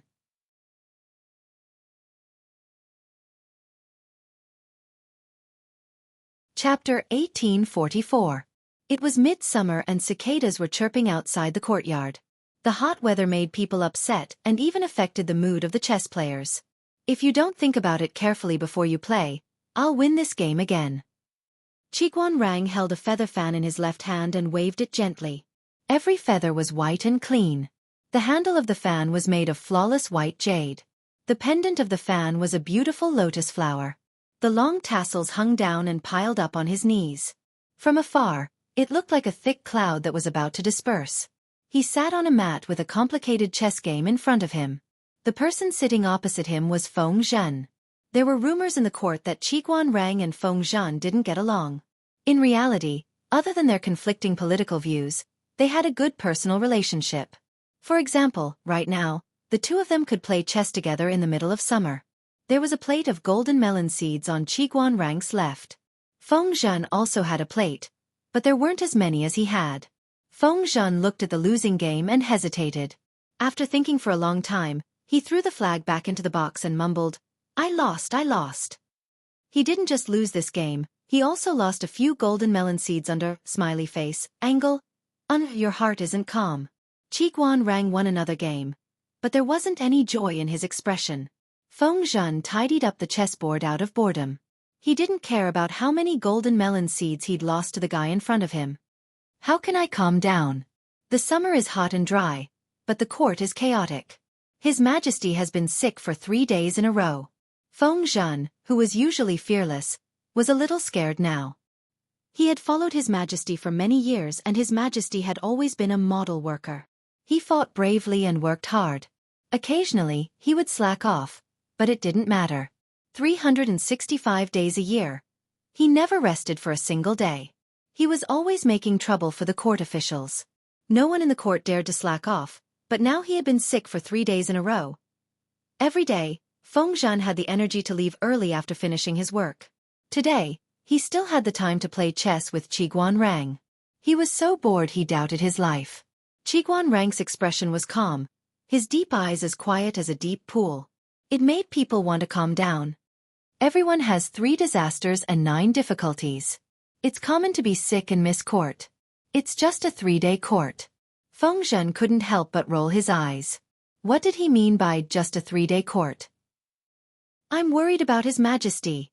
Xueqi sneered. What are you worried about? His Majesty did not delay government affairs. Feng Zhen said, I'm worried that His Majesty wants to protect CI with all his might. At this time, 5 days had passed since the meteorite incident that the two of them had planned. Her Majesty had claimed illness and called off the court 3 days ago. However, she had taken many actions in private. It was obvious that she wanted to exert pressure on them and continue to protect Wei Ci. Even though Feng Zhen and Wei Ci were childhood friends, having a good personal relationship did not mean that they shared the same political standpoint. Wei Ci was dragged into the circle of aristocrats led by the Wei family, and those aristocrats were ambitious. From this point of view, Feng Zhen and Wei Ci were on opposing sides. No matter how good their personal relationship was, when it came to political affairs, they still had to fight to the death. At most, on the anniversary of Wei Ci's death next year, Feng Zhen would offer him a few more sticks of incense and pour him a few more cups of wine. If he allowed the landowning households to seize power, he didn't know what would happen to the world that had just begun to take a turn for the better. Feng Zhen had no choice but to do so. Coincidentally, Xueqi was also making a move. So Feng Zhen joined forces with Xueqi. The two of them naturally did not give Wei Ci a chance to make a comeback. They also knew where Wei Xi's weakness was. Wei Xi's birth date was the biggest obstacle to his ascension to the top. As long as Wei Xi fell, the Wei family that relied on Wei Xi and the other restless landowning households would also temporarily lie low. Unfortunately, everything had been well planned, but Her Majesty just had to drop the ball. After the meteorite fell, Her Majesty did not show much emotion on the surface. However, Feng Zhan had known her for many years and naturally knew that she was angry. She was not angry that Wei Xi had betrayed her trust, but angry that Feng Zhan and Qi Guanrang had taken matters into their own hands. It would have been fine if she was just angry. Feng Zhan was confident that he was unharmed, but Her Majesty had called off the court for 3 days in a row. This was a great calamity. She could still hold on the first day, but on the second day, she tossed and turned restlessly. On the third day, she was dazed and could not concentrate on playing chess with Qi Guanrang. Qi Guanrang said, "It is expected that Her Majesty wants to protect Wei Xi." Feng Zhan was speechless. If that was the case, why didn't she say so earlier? Qi Guanrang smiled calmly. "Wait a little longer, there is no hurry." "How can there be no hurry?" Feng Zhan sighed. "Her Majesty now wants to force the two of us to give in. As long as we don't give in, she may call off the court for another day. To put it blasphemously, there are millions of men in the world. Why does Her Majesty have to be so stubborn about them?" Her Majesty was so afraid of the landowning households, but Wei Xi had repeatedly helped the scholars from the Wei family. If not for the fact that the scholars recommended by Wei Xi were all talented, Feng Zhan and Qi Guanrang might not have been able to endure until now. Qi Guanrang snorted and said in a low voice, "Heroes have a weakness for the charms of a beautiful woman. This has been the case since ancient times. Besides, he is Her Highness's biological father. If Wei Xi really dies in our hands, Her Majesty may not be affected, but Her Highness's side is different." Feng Zhan said, "You don't intend to let Wei Xi die? If Her Majesty wants to protect him, can you and I touch him? If Her Majesty does not protect him, then Wei Xi is dead. If Her Highness holds a grudge against him, then so be it. After all, his old bones may not live to see the day Her Highness ascends to the throne. Who cares about what happened in life after death?" Qi Guanrang placed a chess piece. "If Her Majesty wants to protect him, it's not good for us as officials to disobey. However, we have to take a step back in this matter. If we can protect Wei Xi's life, then we have to give up his official career. If we can achieve our goal, we can also answer to Her Majesty. If they could let Wei Xi die, that would be the best. They would completely eradicate the Wei family's support in the court. If not, then they would take a step back and let his official career be ruined. As Her Highness's biological father, Wei Xi's identity was too sensitive. Qi Guanrang also suspected Wei Tsong's identity. Once this father and son pair had uncontrollable ambitions, the good situation would be destroyed. Qi Guanrang would not allow Wei Xi to have the slightest hint of ambition. Feng Zhan was speechless. "You really aren't afraid that Her Majesty will be angry with you?" Rather than saying that Qi Guanrang was dealing with Wei Xi, it was better to say that he was using Wei Xi to negotiate with Her Majesty. Qi Guanrang was blocking his official career. Her Majesty should know that Wei Xi has seriously overstepped his authority. She can't bear to give him a warning, so I will be the villain. On the 5th day of the court strike, Qi Guanrang entered the palace dressed neatly in court attire. "I thought I wouldn't be able to wait for Wen Zheng's arrival." Her Majesty, who claimed to be ill and unable to attend court, was now wearing light and simple daily attire, sitting in the pavilion and playing with birds. Qi Guanrang's expression was solemn. "Your Majesty, I have something to say. It's about Zixiao." Her Majesty scattered a handful of bird feed on the caged birds. "He has also been warned. Let's end this matter here." Qi Guanrang was speechless. "I know what Wen Zheng wants to say and what you are worried about, but Zixiao doesn't have that ambition," Qi Guanrang said helplessly. "Whether he has ambition or not isn't the key. He shouldn't be so close to the Wei family and betray Her Majesty's trust." Her Majesty said, "To be honest, it's not that close. It's just a normal human relationship, but it was exaggerated by those despicable people. Wei Xi was the most popular member of the Wei family in the court. Who didn't want to curry favor with him? With just a slight response, Their friendship was deliberately exaggerated to 13 points. Zixiao is a person who cherishes talents. The Wei family is in a bleak situation. It's reasonable for him to be soft-hearted and promote someone who can be cultivated in the family. Her Majesty stretched out her fingers to play with the birds. Her lips curled into a slight smile. However, he has no ambition, but others can't be sure. It's good to take this opportunity to make him step down so that he won't be plotted against and used again. In this way, you and Zixia can rest assured?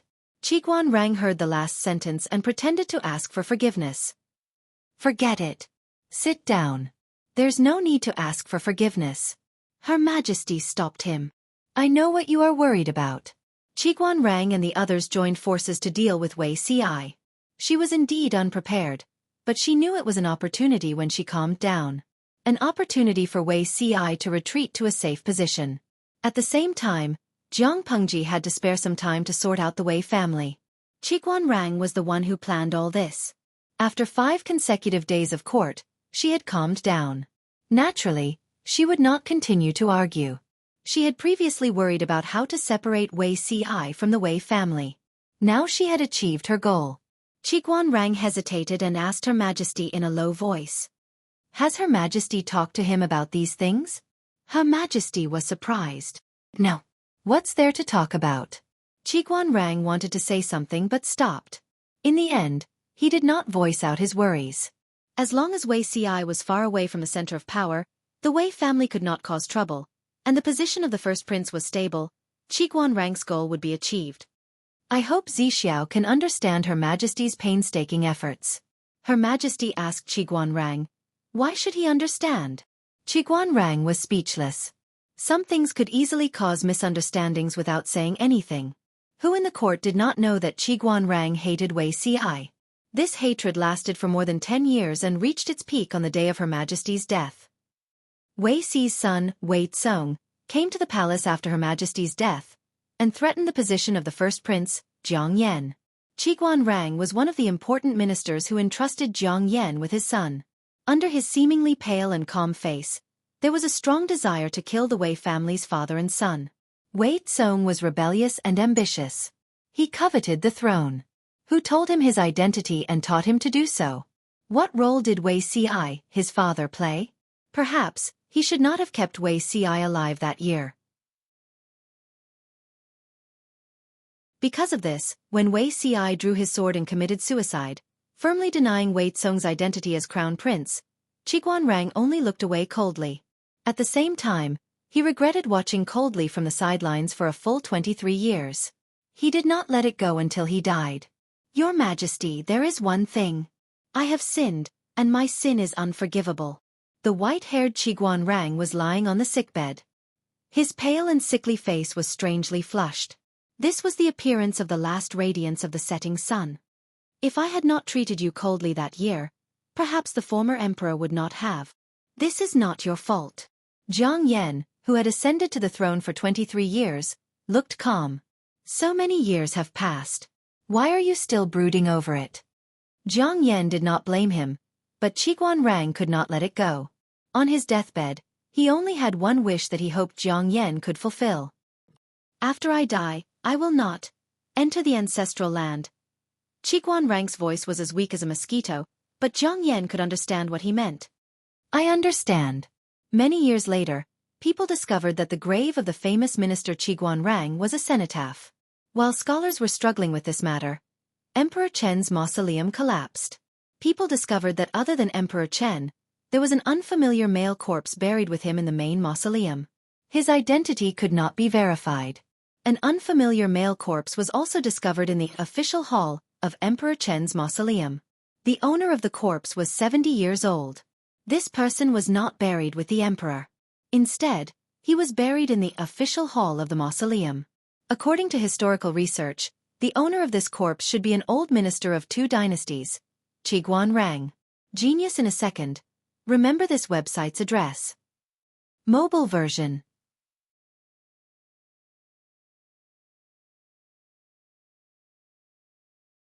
Chapter 1845. Qiguan Rang had always rejected the idea of having a son. He had made up his mind to have a dozen daughters, But he had a son on his third child, and his fourth child was still a boy. Wei looked at her husband's long face, and her heart was beating fast. It's my fault that I couldn't give birth to a daughter for you. But the child is your flesh and blood after all. Rang looked at his youngest son who was being carried by the wet nurse and said emotionlessly, he has already given birth. What else can I do? He couldn't put his son back to be remade into a daughter, so he could only accept the reality no matter how disappointed he was. Rang didn't like his son, but he treated his daughter like a treasure. It wasn't because he wanted to make a scene or to show off, but because he really liked his daughter more than his son. Jinghui and the second Nyangzi who entered the Golden Scale Academy 2 years ago. Rang was very strict with his homework, but his only legitimate son was lukewarm. Although he didn't neglect him, he was obviously not as diligent as his daughter. Wei felt a lump in her throat, and her eyes turned red. Rang softened and comforted her, saying that it was the same to have a boy or a girl. In fact, he didn't have anything against his son. Wei was speechless. He didn't dare to say that to his eldest son. Did he feel guilty when he said that? Obviously, the word guilty didn't exist in Rang's life dictionary. The scale of his second son's full moon banquet was only half of his eldest son's, not to mention his second daughter's. His colleagues wanted to congratulate Rang for having a son in his old age, and those who tried to flatter him were trying to please him. However, they were stunned when they saw the situation. The scale of the second Longjuan's full moon banquet wasn't embarrassing, but it didn't match Rang's status as the second legitimate son. Wei sure looked at her second son, sighing and sighing. Usually when people gave birth to a son, they would hold a big banquet, invite guests, and have a lot of fun. But when it came to her own son, she was treated coldly. Fortunately, she had a good relationship with her master, and there wasn't any conflict between them because of this son. But as a mother, which mother would be happy to see her own child not loved by her husband? She was naturally upset. When her father, Wei Yuan's second wife, who was also Weisher's stepmother, came to visit her, she couldn't help but look a little worried. The second wife said, "You're thinking too much. After so many years, how can you not know the personality of the person sleeping next to you? No matter how much he valued his son, he wouldn't really neglect the old man in your arms. At most, he doesn't dote on me as much as he dotes on his daughter. Why do you have to worry yourself over this?" The second wife was only a few years older than Weisher. Rather than calling them mother and daughter, they were more like close friends of the same age. They didn't hold back on some heartfelt words. In the eyes of the second wife, Rang was indeed a rare good man. Ever since he got married to Weisher, he only had this one wife by his side. Even when he went out to war, he did not flirt with other women, nor did he accept any beauties that his subordinates fawned on and showed filial respect to. If it weren't for the good relationship between husband and wife, Weisher, who was almost 40 this year, wouldn't have given birth to a pearl in her old age. Furthermore, Weisher had also experienced an extremely disgraceful past. If Rang really wanted to get a concubine, Weisher wouldn't be able to stop him. Not only did he not get a concubine, but he only had one wife all these years. He also didn't learn from the scholars in the past to have a masculine lifestyle. If there was anything wrong with him, it would be that he liked his daughter too much. Weisher smiled bitterly and said, "Humans are always greedy. I thought that the old man could make him happy, but I didn't expect." Sigh. Many colleagues were invited to the 1-month banquet, but the scale of the banquet wasn't big. When people heard that it was a son, they didn't dare to give gifts. In the entire imperial court, Rang was probably the only one who didn't allow a big banquet after giving birth to a son. The second wife said, "Now you say that you don't like him, but maybe you will like him after a few years. The child's appearance is good." Weisher looked at her son's appearance. It was delicate and beautiful. It looked much more attractive than an ordinary baby. Her heart was slightly moved. How about raising him as a daughter? Rang rejected his wife's suggestion. A son was a son. Why would he pretend to be a daughter and raise him? If something bad happened to him, he might not be able to tell his own gender in the future. Instead, he might get masculine. If that was the case, Rang would personally take a stick and break his son's third leg. Weisher was speechless. The older the old man was, the worse his temper was, and the harder it was to serve. As an advanced pregnant woman, her recovery speed after childbirth was slower than when she was younger. Naturally, she couldn't take her son out to meet the guests. Therefore, someone else did it for her. In the end, about 2 hours later, her son was gone. Where was her son? Where was her big, precious son? Qiguan Rang said, Princess Lian likes him. Take him back and raise him for a few days. It won't be a problem. Qiguan Weisher was speechless. After being married for 20 years, it was the first time that she wanted to divorce the old man. Here's what happened. When the wet nurse took second Lang Jun out to meet the guests, an important person appeared and pushed the atmosphere of the one-month banquet to the climax. Princess Lian, who was only 3 years old but had a decent appearance and temperament, came down. She accepted the greetings of Qiguan Rang and the other officials and then asked them to stand up. She then sat on the main seat that Qiguan Rang had vacated. Mother is busy with political affairs and can't spare any time. When she heard that you have a son, she specially asked me to come here. Qiguan Rang said. His Majesty is very busy every day. Such a small matter is not worth disturbing the Emperor. Her Highness Lian blinked her eyes as a smile appeared on her lips. You are an important official in the court and my mother's right-hand man. How is this a small matter? Can I see the little Lang Jun in your house? It had been 2 years since she started learning to read at the age of 1. Many officials had heard that Princess Lian's learning speed was even slower than that of a 7- or 8-year-old child.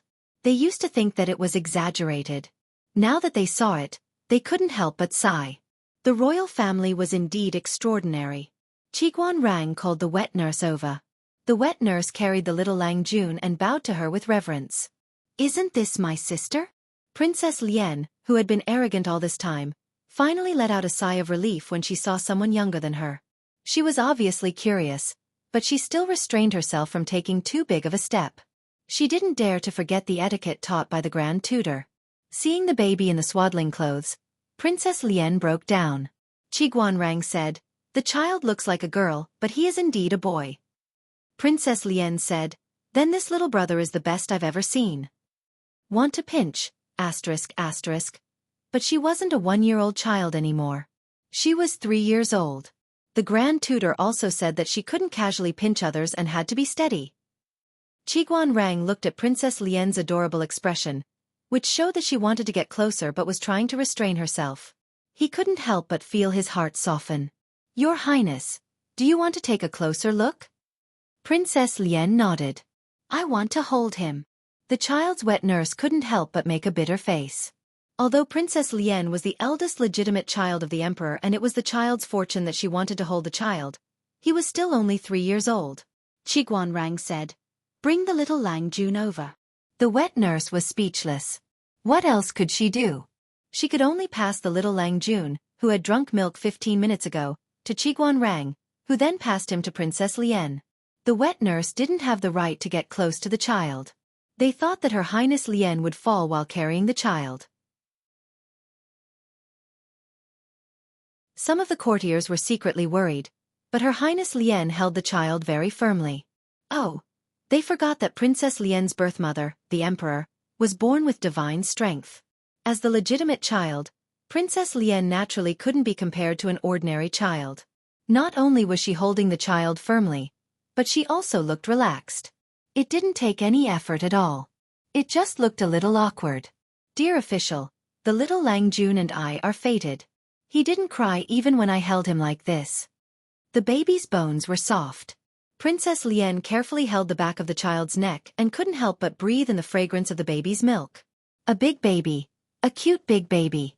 She didn't know if it was because of her younger sister's influence, but Princess Lian not only had a preference for good looks like her mother, but she had also learned from her younger sister to have a preference for cuteness. The little Qiguan Lang Jun in her arms was handsome and adorable. He immediately hit Princess Lian's cuteness spot. Qiguan Rang was a man who wore a thick, Princess Lian filter. Naturally, he would say yes to everything. The wet nurse could only choke speechlessly. To prevent the child from crying during the 1-month banquet, she had to coax and feed him beforehand. Princess Lian held the child for a while before returning him to Qiguan Rang. But during the banquet, she couldn't help but look around. He's so cute. Asterisk, asterisk. I want to hold him again. It's best to bring him home.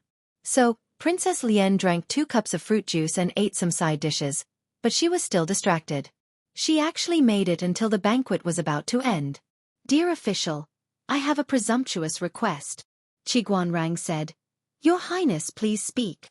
Princess Lien said, I see that my dear official's youngest son is very fond of him. I feel that we are fated.